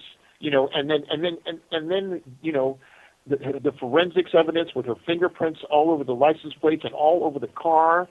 And then we got the guy that says I saw a girl. My sister was a cheerleader in junior high, so she so she was I don't know how she was looking, but she my sister's she probably looked a little older, a cheerleader, and he saw her and he said, well, I saw a woman with the car. That's all I saw. There was just a woman. She came in here. She used a gas card. She got gas. And I gave her gas, and I remember, and this is exactly what he said in his statement.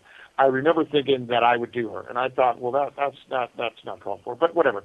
That's what he had to say. So that was that. So and if you look at the pictures of my sister, she's a gorgeous girl. She's, you know what I mean?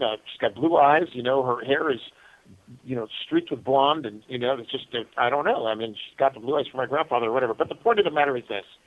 So, yes, do I think she did it? Do I think that's it? Yes, I do. I really do. Because there's no other, I don't know who else could have done it. Now, sitting in jail for X amount of years, all kinds of stuff ran through my thought. I thought to myself, maybe her and Fenny did it. And that's why he made this whole thing up. But he's trying to get himself out of it by, and then I thought, well, but my sister told my cousins she did it by herself. That she was there alone, she did it by herself, and there was only, and so, she would have said that she did it with someone else, and she didn't. So, and my cousins aren't liars, and that's the part that I'm trying to get at. Now, why, if my sister didn't do it, why does every single strip of evidence point to the fact that she did, or someone in that home? And we know my mom didn't do it, she was at work, and I'm telling you I didn't. I lived in Las Vegas. Now, all of the physical evidence and every other circumstantial part of the evidence points to her. So if she didn't do it, then who did? And if my cousins had never came forward and said that, then obviously I wouldn't think my sister did. I would think. Esta llamada y su número de teléfono será controlada y grabada. I mean, that's where I would be at it. I mean, you got to look at it from my mother's perspective. She's like, I don't think either one of them did it. I to this day, she's still thinking that somehow that they tampered with the gun, that they took my father's service revolver and possibly did some felonious thing with it, and then automatically pulled the puller. And I'll tell you why. Because they said that at the crime there were bullets, but they were all fragmented. But there was this one bullet that somehow ricocheted into a tube of toothpaste. And it actually did happen because they have the actual pictures from the crime scene where that happened. And that bullet was perfect. Like the toothpaste, by it ricocheting or however it ended up in a tube of toothpaste, and so it was perfect to test. And that was the only thing that they were able to confer with, to match ballistically wise to the gun in question. And so that's how they were able, because otherwise there wouldn't have been anything. Every other bullet that they found was completely shattered. And so, yeah. But answering your question, yes, I do think she did it. There's no one else that could have done it. I mean, who else? It had to be her. Okay, and so Any other questions? Yes. So earlier on, I had asked about the phone, your mother's phone being wiretapped, and I actually found the part on the case where they actually wrote about it. So I'm gonna go ahead and read off what it says right here. Okay. So it says, in July 2003, the detectives wiretapped telephone calls between Margot, Monique, and appellant. So Margot, I'm assuming, is your mom, right? Absolutely. Yes, that's what she is. Monique would be your sister, and appellant would be yourself, correct. Derrick. All right. Right. So, right. In a meeting between Monique and Detective Comstock on July 16, 2003, Monique volunteered that her fingerprints might be on the pew pew recovered from her mother's house. Detective Comstock had not informed Monique that this gun was the M weapon. All right. Let me see. Okay. So later that day, Monique called her mother, who then spoke with appellant, which is you. During that tape conversation, which was played for the jury, appellant asked his mother if she was telling him the pew pew in her house was the M weapon. Le queda un restante de 60 segundos. Or the 187 weapon, all right? Margot told the appellant, the court, Margot told appellant the police had not said that, just that they have Billy's service revolver. Appellant then said, but they got the revolver that KILLED him. And later stated that all of the fingerprints should have been on the GUN, since they all lived in the house with the GUN. And that's okay. Well, you know what? I don't. You know, I don't really recall that conversation. What I do recall is that statement that you mentioned about my sister saying that her having because Detective Comstock was one of the detectives on the case, on the the new detectives, not the original one. All right, so the call was cut off. He should be calling us back, and so once he calls us back, then we'll go ahead and continue. I'm going through the court transcripts or the information that is on Google when you type in his name, and it brings up the whatever is made public, and I'm reading some of that stuff off. So like I said, all that stuff, I've added it. If you're on the YouTube side, you could find all that information on the description of the video. It'll have the news articles from the LA Times and also the court paperwork. If you're on the TikTok side, obviously that information is not linked to it, but you could just easily go over to either Google and type in his name. His name is Derrick Snowden, or you could look up the YouTube channel, and you could find it by typing in at CollectCallFrom, hitting either the playlist. You'll see his name, and then you could click on the description of the playlist or the video, or you could just look up the last live conversations that we had. So right now we're currently just waiting for him to call back. Once he does call back, then we'll go ahead and continue. And Lovely Sunshine is asking, do you know if he speaks to his family? That is a good question, and I'll go and ask him that when he does call back, and then we'll go ahead and take it from there. What was it, like last Friday? We had David and Jesse on, and David had mentioned that he thought that Derrick would be a good person or a good individual, to bring him on, just based on what Derrick had mentioned to him about his case. So that's why he's on right now. I'm not sure what his sentence is. I'll go ahead and get some clarification on that once he does call back.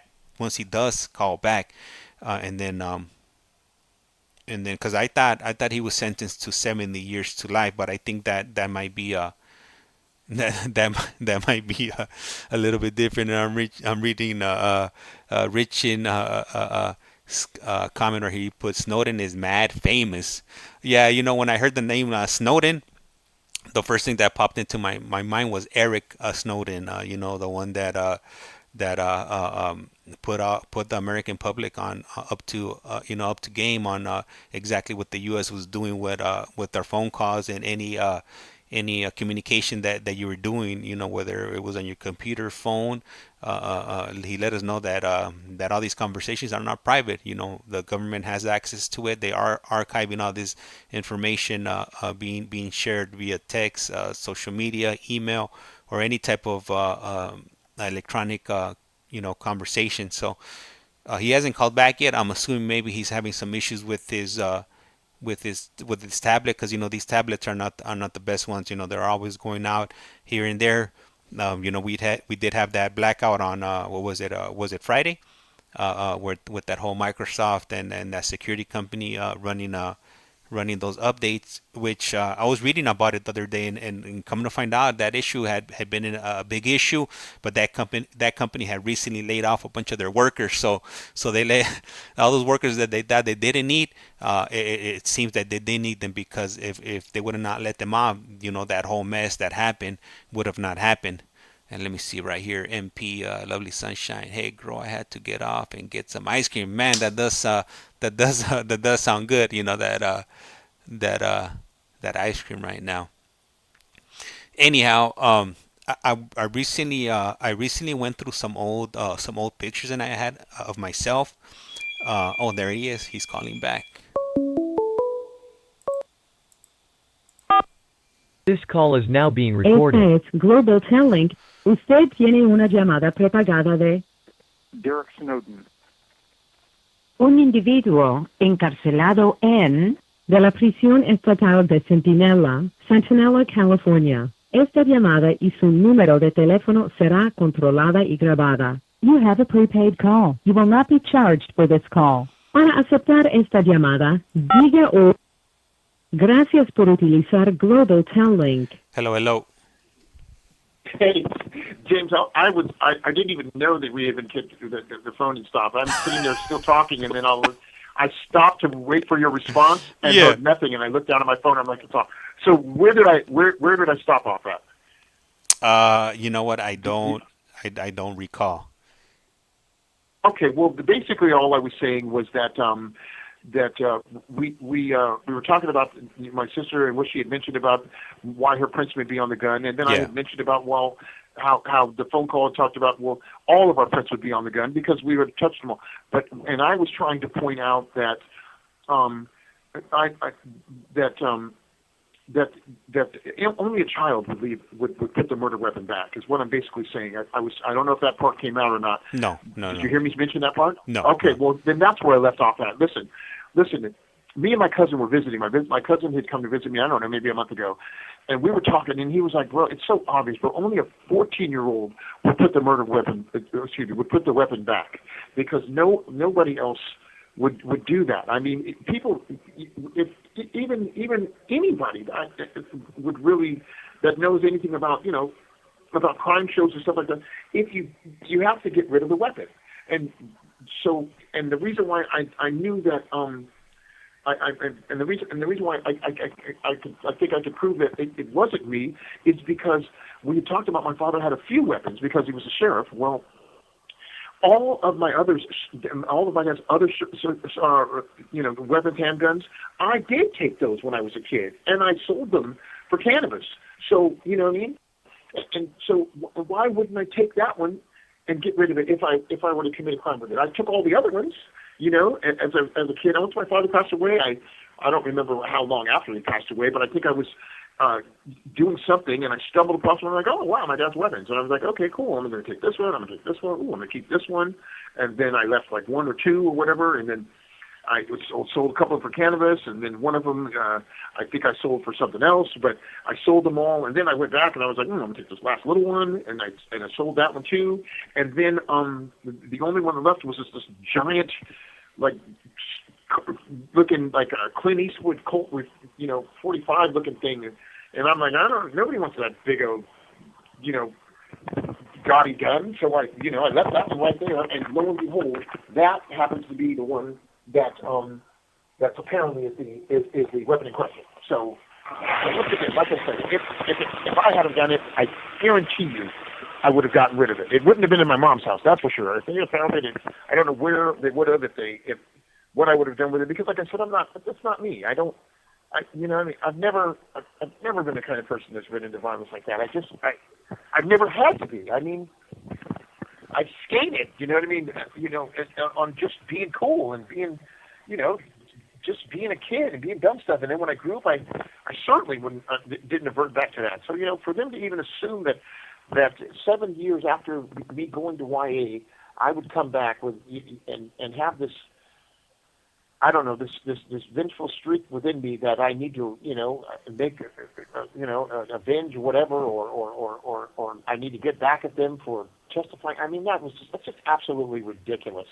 I mean, like I said, everything that I've ever went to jail for, other than this crime that I'm in here for now, I did. I never disputed it. I've never mentioned having anybody to do with it other than myself. I've always went and then was like, if there was somebody with me, well, I don't know who was with me. It was just me. It's all you got me. That's all I can say. I don't know about anybody else. You have to figure that out for yourself. But you got me, and I did it. So so that was that. So you know what I mean. So it just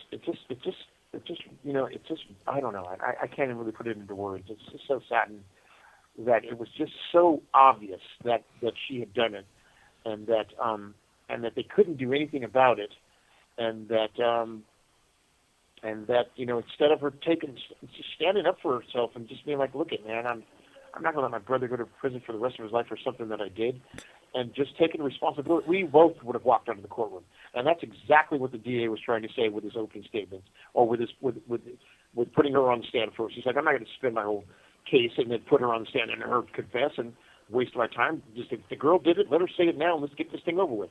And she was like, yeah, well, I heard that, but I heard that. I can't be tried, but I don't believe it. And I'm like, all right, well, then let's go. And then here we are. And let me ask you, because I do have a few questions on here from our audience here. We have one question from. Let me see here. Lovely Sunshine is asking, do you know if he speaks to his family? So they want to know if you still speak to your family. I'm assuming like your mom and your dad, or your mom and your sister. I speak to everyone except for my sister, and I'll tell you, it's funny that you should say that, because everyone in my family knows I didn't do it, and I guess that I'm assuming that they believe that she didn't do it either, because she still goes to all the family functions, and she's part of every family little event that occurs. She's still there. She's married.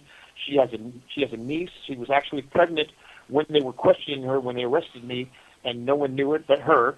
So I don't know if that factored into her decision of trying to put it off on me, because we'll get into that later. But the point of the matter is, yes, I speak to everyone except for my sister, and I hadn't spoken to my sister in the entire time I'd been arrested, except for, let's say, I got arrested on December the 10th, 2003.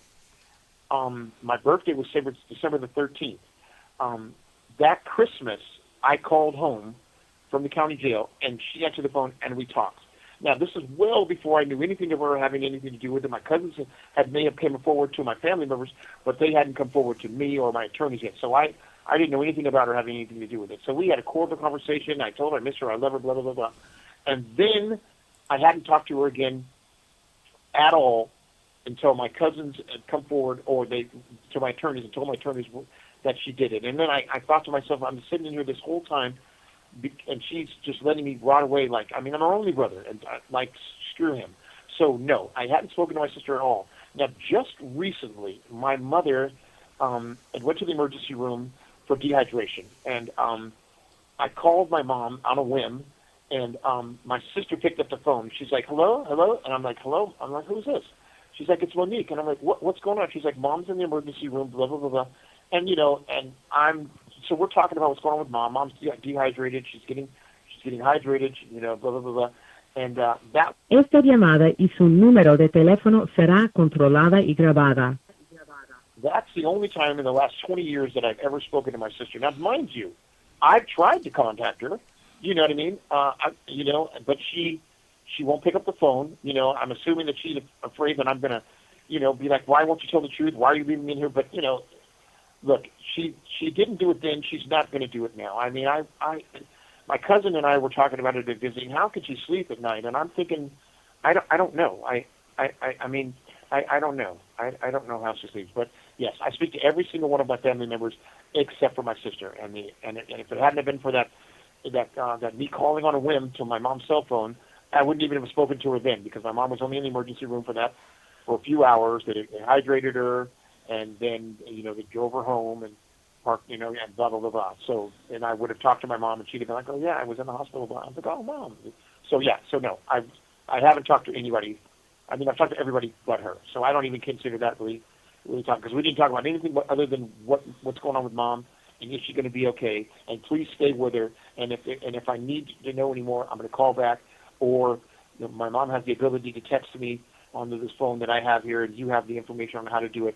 Let me know what's up, and that was it. So yeah, no, I don't talk to her. Okay, all right. Thank you for clarifying that. And we also have another question. I have a comment on here. We have a comment from MP, and will he consider contacting the Innocent Project? Have you contacted anybody to try to clear your name? Sure. Now let's listen. So I absolutely contacted the Innocent Project when I first got arrested, and I got to and I went into prison. 48 Hours contacted me. They wrote me a letter, and they were like, they want to do my story. Now I've never really watched 48 Hours at that point, and so I didn't really think about it then. But having watched it a couple times being in prison for all this time, I realized I'm kind of glad that I didn't at the time, because they're only looking for a story. They're certainly not. I've already been convicted. If they really cared, they would have contacted me before, because my story was all through the papers. But they didn't contact me until after I was convicted, because ratings. So they wanted a story. They had me. They were like, maybe he'll talk to us, and I didn't. So and I'm sure I could write them again now and be like, hey, maybe now I'm ready to talk.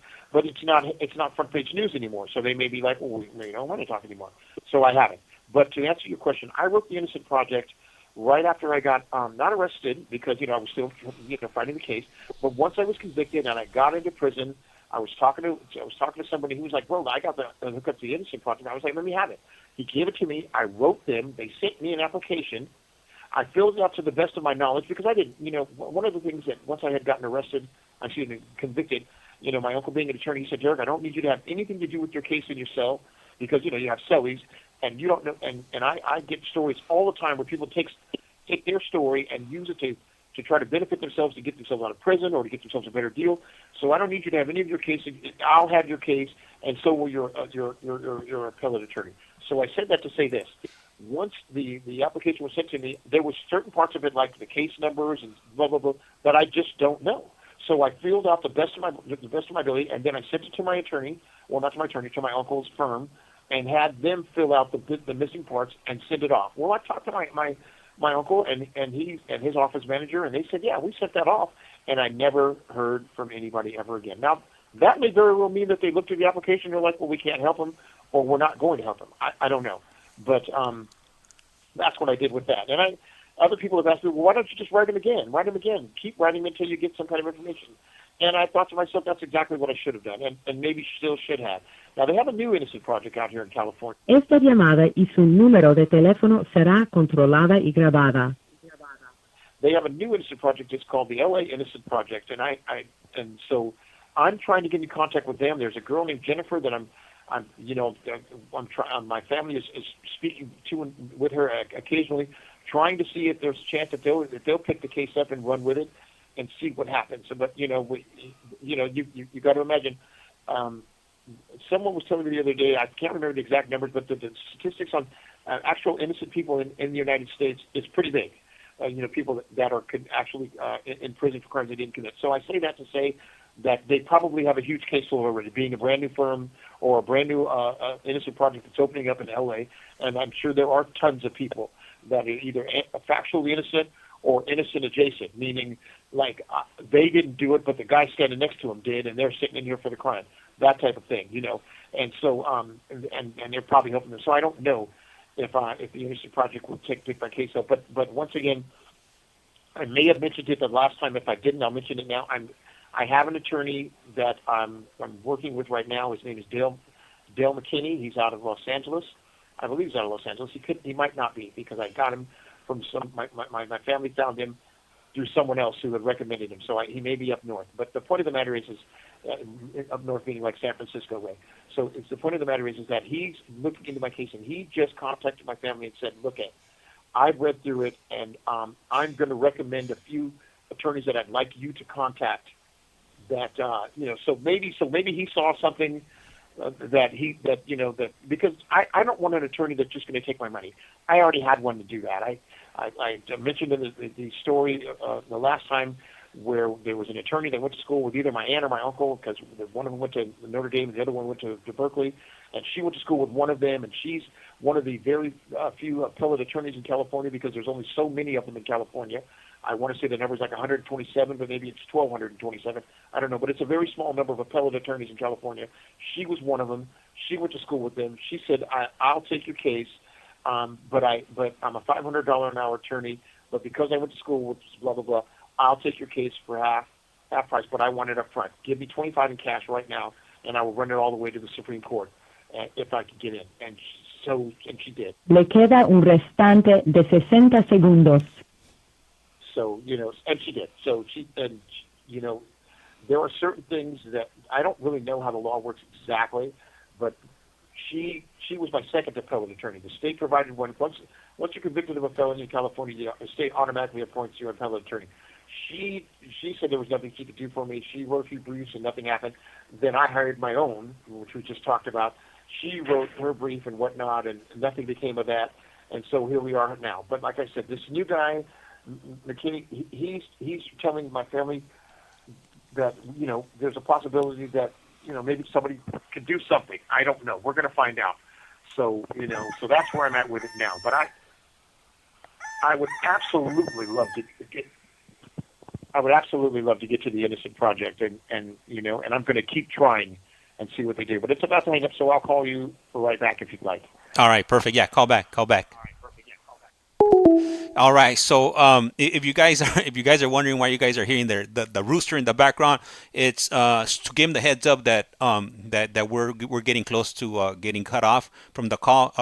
Derrick doesn't speak Spanish, so when the prompts notify him that there's only 60 seconds left, he's not aware. So that's kind of like the way I'm doing it with him. So just to kind of give him the heads up, like, hey, we're down like to 10-15 seconds, and call back before the call gets cut off. Anyhow,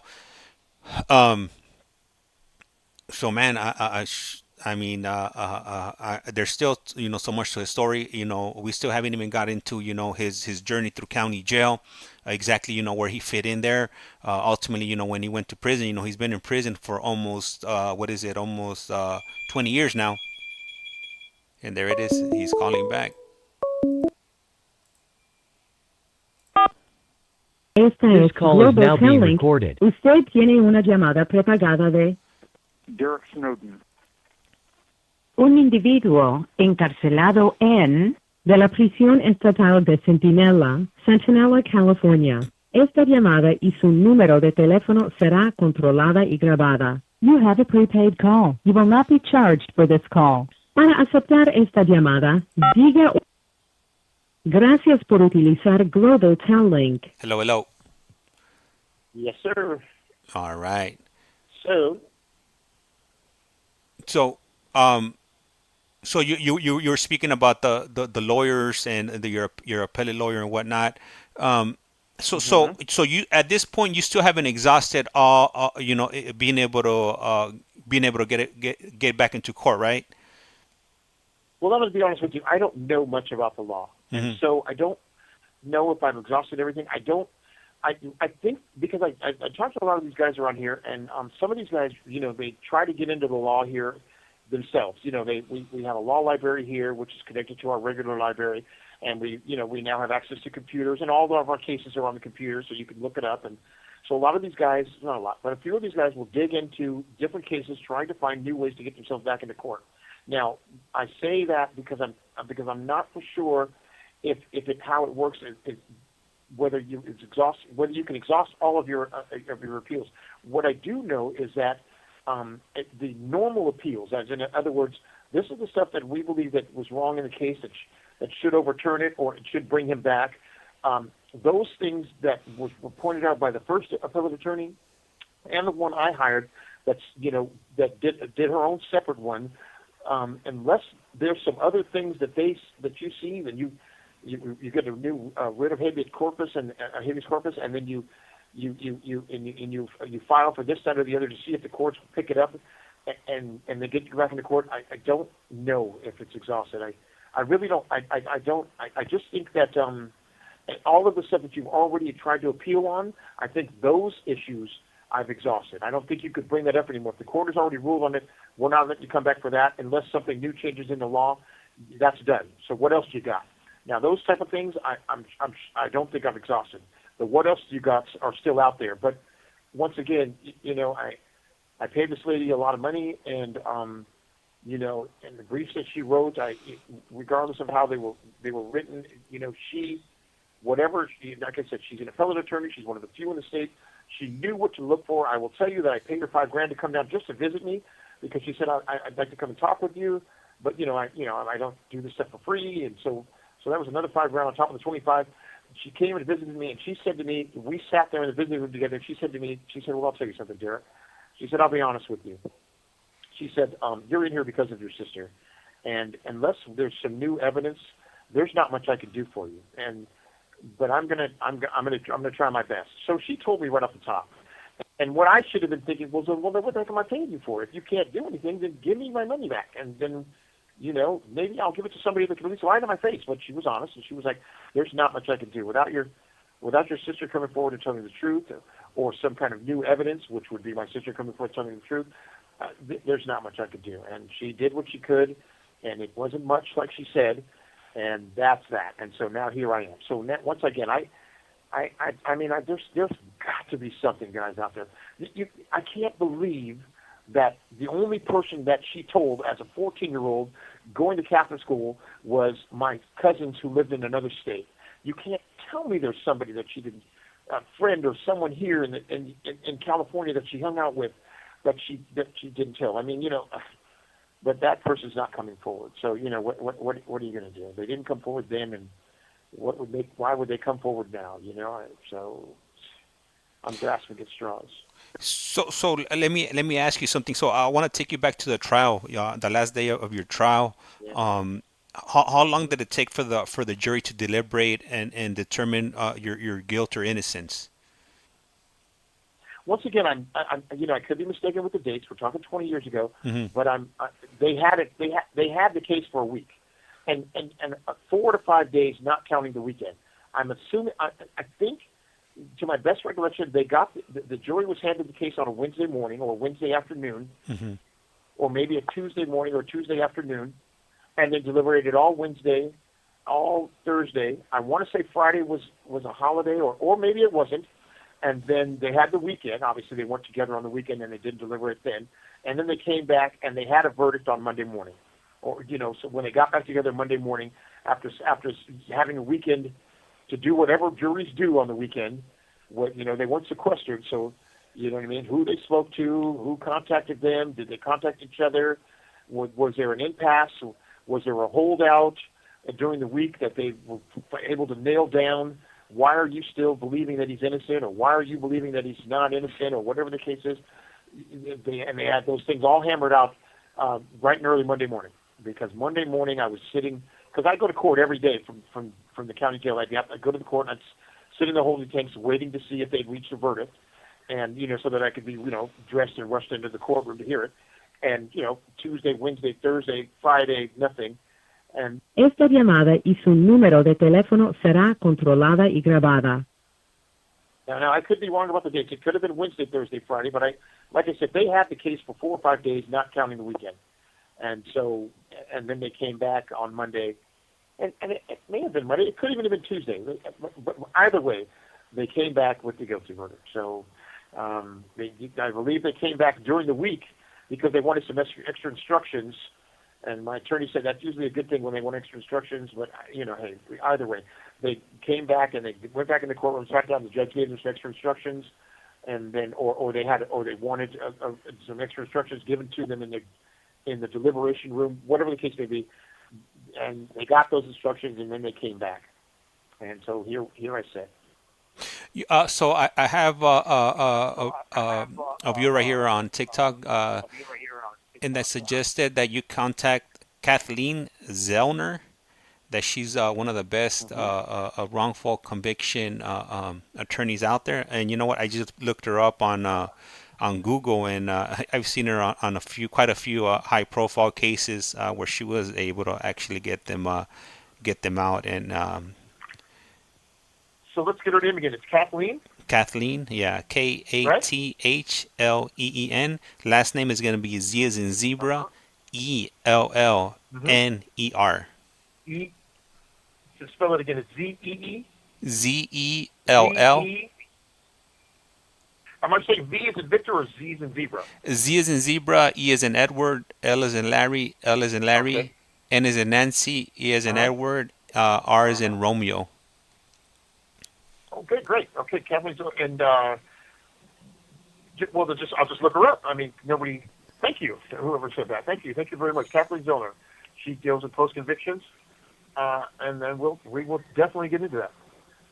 Okay, perfect. Great. The individual that put this on here was Richin, and they also write she's in the top 100 trial lawyers in the nation. Oh, okay. Yeah. All right. So, Well, let's see what. so I want to ask you. So what were you thinking?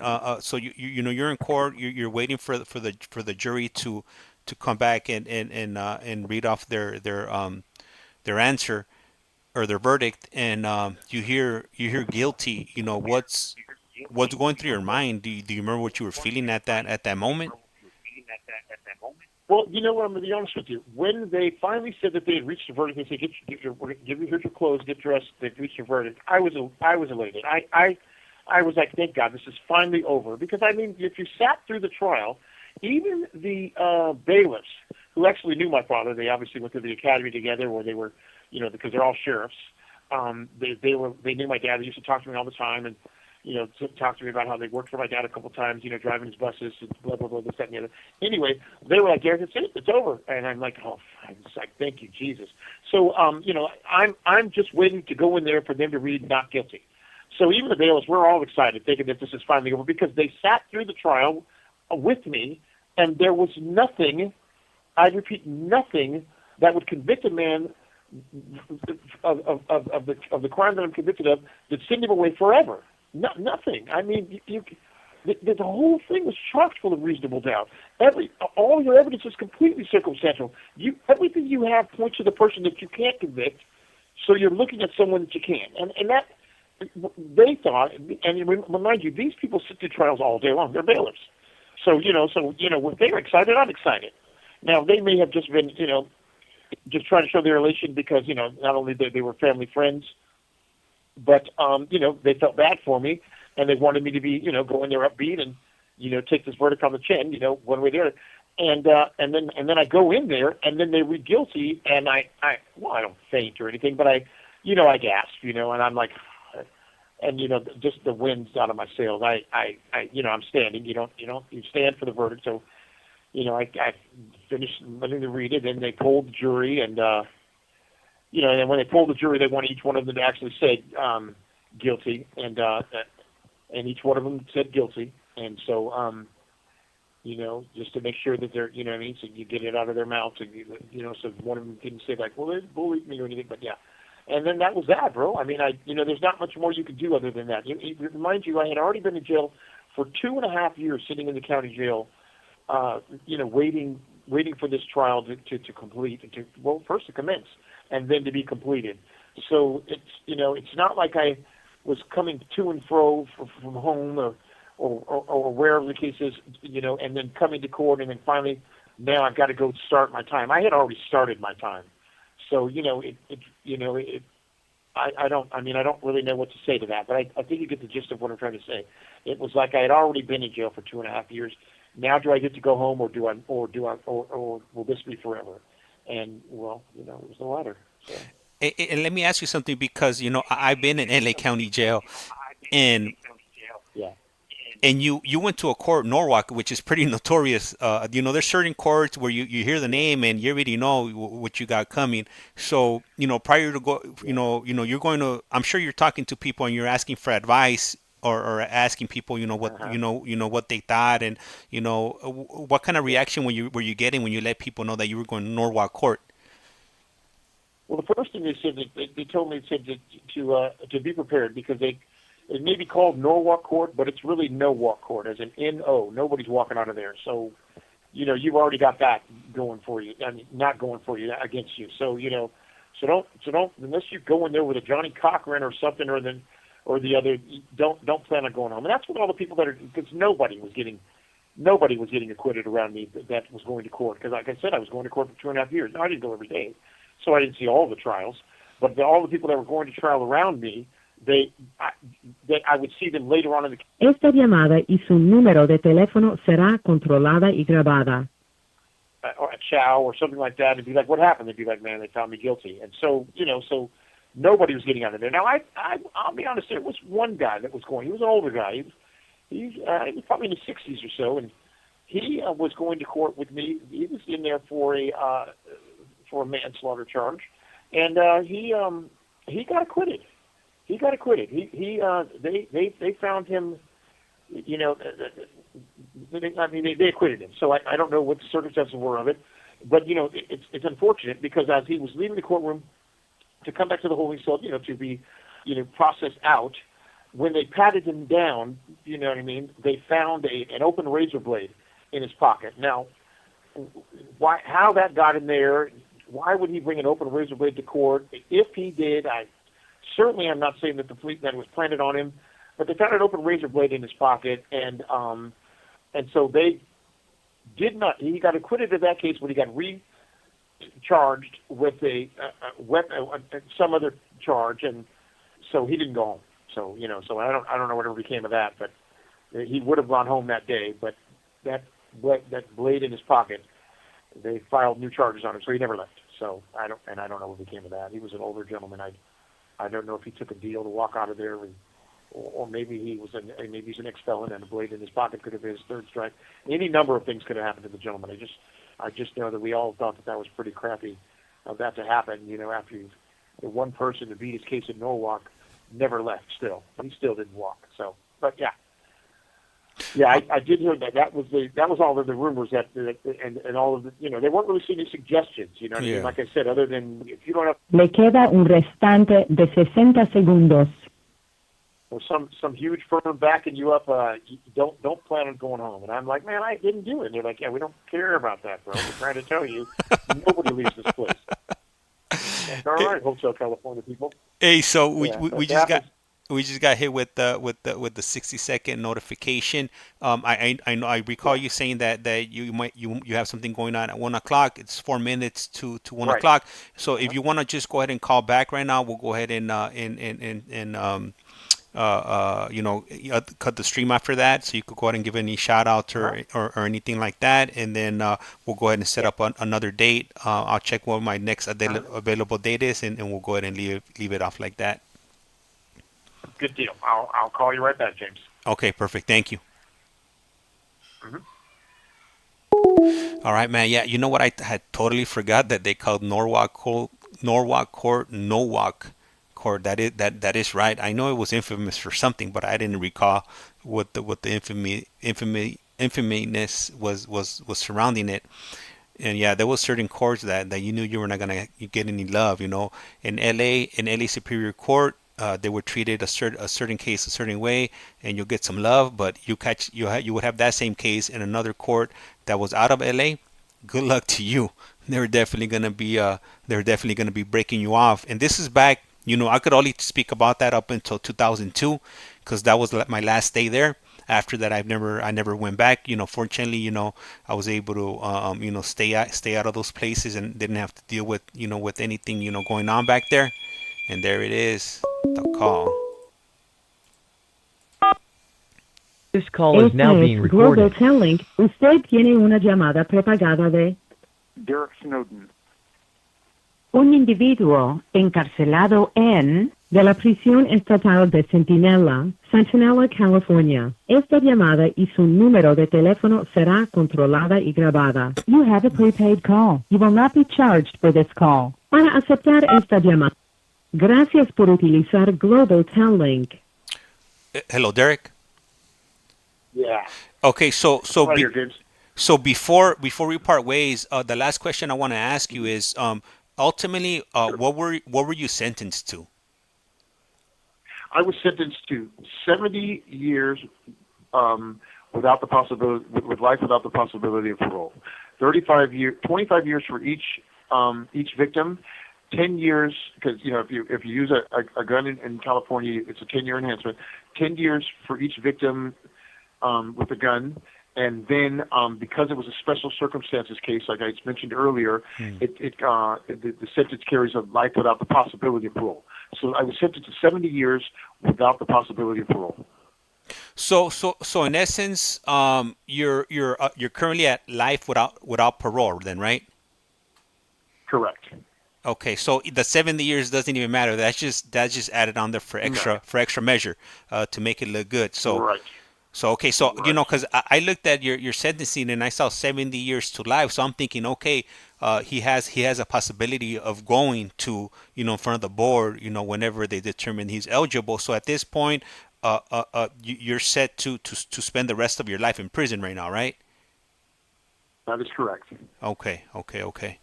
All right, yeah. So man, that's definitely a tough pill to swallow. If indeed you didn't. Yeah. Oh, yeah. It is. You know what I mean? Yeah. I mean, these guys around me, man. These guys are troopers. But like you said before, these guys. Well, you may not have said it on the podcast, but when we spoke before, these guys in here, they're guilty, and they'll tell you straight to the face, like, "Yeah, man, I did it," or whatever the case is, and they're like, yeah, and they're just fighting for their lives to get back out. But you know what I mean? So you know what I mean? So I mean, I don't know how they sleep at night because I've never committed a crime where I would have nightmares or whatever the case may be. But they're working through their offenses. You know what I mean? Yeah. I'm sitting in here for a crime I didn't commit. And the crime that was committed by the only sister I have, and to top it off, she got away with it, and I mean on both ends of the spectrum, she got away with it as in the courts couldn't do anything to her because they found out too late, and she got away with it because I'm the one serving time for it, and we both could have went home. I mean, I don't know what would have happened to her reputation. I mean, she was only. Esta llamada y su número de teléfono será controlada y grabada. She was about 26 or 27 by the time we finally got to court, 27, 28, I don't know. And she, she'd already graduated from college, you know what I mean? And she was married, and she had my niece. So I don't know. I just don't know what she was thinking. I mean, it's just really disgusting, bro, because I can't think. Well, I don't know what he had from me. This is just me pure speculation. My pure speculation. This is my opinion only, people. I don't know anybody else who would sit there knowing that they can't convict you of a crime that you committed and let your family member take the rap for it and they spend the rest of their lives in prison when you could just. The ones, if you read through the papers and all of the attorneys up and down the state were saying there's no way that they could try her. The most they could do was hold her in county for the year, and I don't even know how they could do that, but hold her in county for a year because no court is going to take her case. No adult court can take it because she was a juvenile. No juvenile court can take it because she's an adult, and they would have had to kick her out. So I don't understand what compelled her to think, screw him, my only brother, I'm going home and best of luck to you, pal. I don't know anybody. I didn't think I knew anybody like that in real life. I mean, I don't understand how this happened. It's just mind-boggling, people. It really is. I tried not to dwell on it too much because, like I said, I've already got the time. The laws are changing. There maybe new evidence will come about. There's other things that, with new technology, maybe some new evidence that can be tested or something. I don't really know, people. I'm optimistic. I don't really want to die here, and I don't think that I'm going to have to. But but from the outskirts, it looks like that's my fate. So, but I'm not going to lay down, and just take it. It makes no sense. I've already got the time. So you know what I mean, and fortunately have the resources. Like I said, I'm not wealthy. My family's middle class. You know what I mean? So it's not like I can shell out a few $100,000 or a $500,000 or $1 million to some firm to help me. It's not that kind of a situation. And you don't put a GoFundMe account out for somebody who's already been convicted of a crime. You know what I mean? So I'm not looking for help. I mean, I could take it, but you guys don't understand what I'm saying. I just don't think that this is my fate. And I don't know how I'm going to get out. I'm just trusting and believing that something is going to give. And I'll tell you people something, for those of you who, that believe in God or love the Lord or whatever the case may be, when I was in the county, obviously I was praying my butt off to the Lord Jesus Christ. That's, I'm a believer that, to help me. And I'll tell you something, people, and this is the honest to God's truth. It was dead quiet in the cell. There was maybe 4 of us in the cell. They're sound asleep because I'd get up at like 4 in the morning and pray. And I'm on my knees on my bunk and I'm praying. And I have my Bible laid out in front of me. And out of nowhere, people, just like maybe one of you were whispering in my ear, it said, turn to 2 Timothy chapter 4, 2 Timothy chapter 4, verses 12 through 18. And I'm like, and I'm thinking to myself, I've been reading the Word, people. So I'm thinking that either I just said that to myself or that's God. So I stopped praying that instant, and I thank the Lord for that. And I'm flipping through the Bible, trying to get to 2 Timothy, hoping that there's even a 4th chapter in there. And if there is, God help me if there's a 12th verse, because there may not even be a 4th chapter in 2 Timothy. I know there's a 2 Timothy, but I know it's not a big book. Anyway, I get to the 4th chapter, people, and I look, and there is a 12th verse, and it goes to 18. And I read it, and it said this: in your first offense, no one was there for you, but may not be held against them. But God looked out. But I can't remember exactly. God will look out for you, and you'll have to read it for yourself too. This is 20 years ago, so. But it leads me to believe that this is not over. You know what I mean? And so I'm just hopeful, people. I don't know how it's going to play out. I don't know what's next. I certainly open to any conversation. Like I said, we're now in a position in these prisons where we have these tablets where we can use them 24 hours a day, and I personally don't have a cellie, so I can be on the phone any time of the day or night.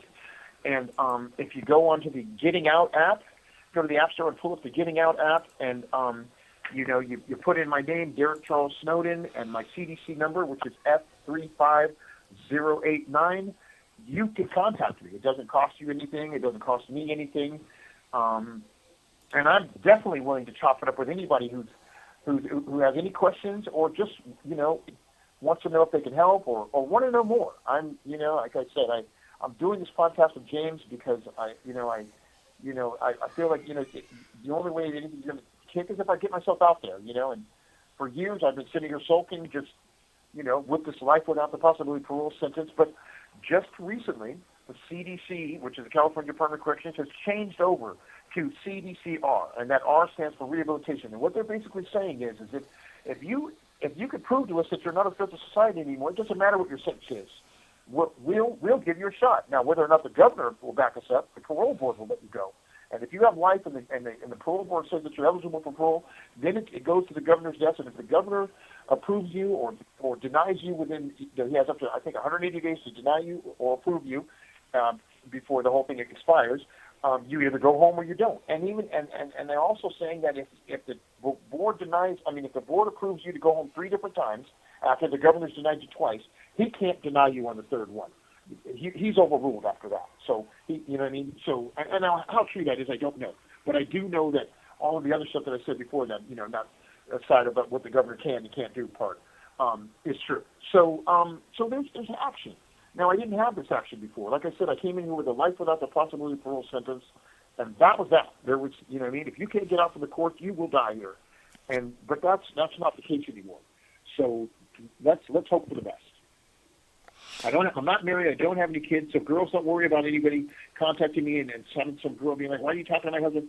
I never got married, girls, and I never had any kids. Like I said, I didn't come. I came from the side of the family where you don't have any kids if you're not married. I'm sure I was maybe into substance abuse, but I still, my sister has 1 kid and she didn't have it until she was married. I had no kids and I never got married. So I'm working in finance for Fidelity Title and Loan. I'm a lock broker and I work freelance, so I could be at Bank of America for 6 months. I could be at LoanCity.com for 6 months, Fidelity Title Loan for 6 months, and then take my checks and the next 6 months and be in Baja or surfing up and down the coast.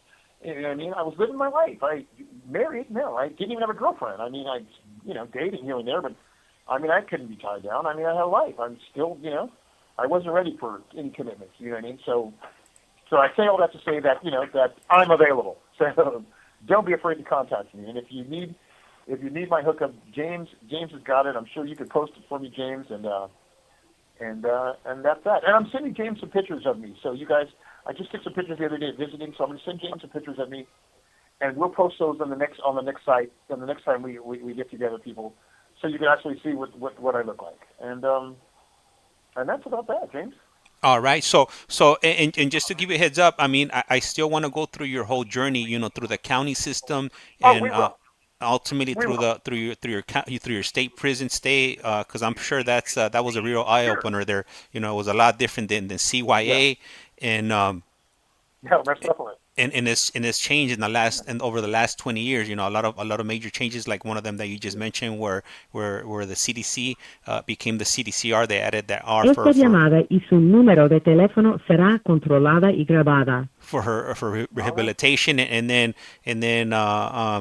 I don't know how often you would run into people that came from an area that you came from. So I don't know. Rarely. Very rarely. One guy in the 2.5 years in the county jail was a friend of mine.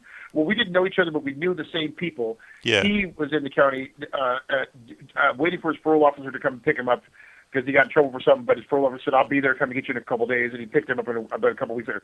And that's the only person I've ran into from my area. Now, I've run into people from areas around mine, like the Norwalk and Lakewood and places like that, but nobody from Cerritos.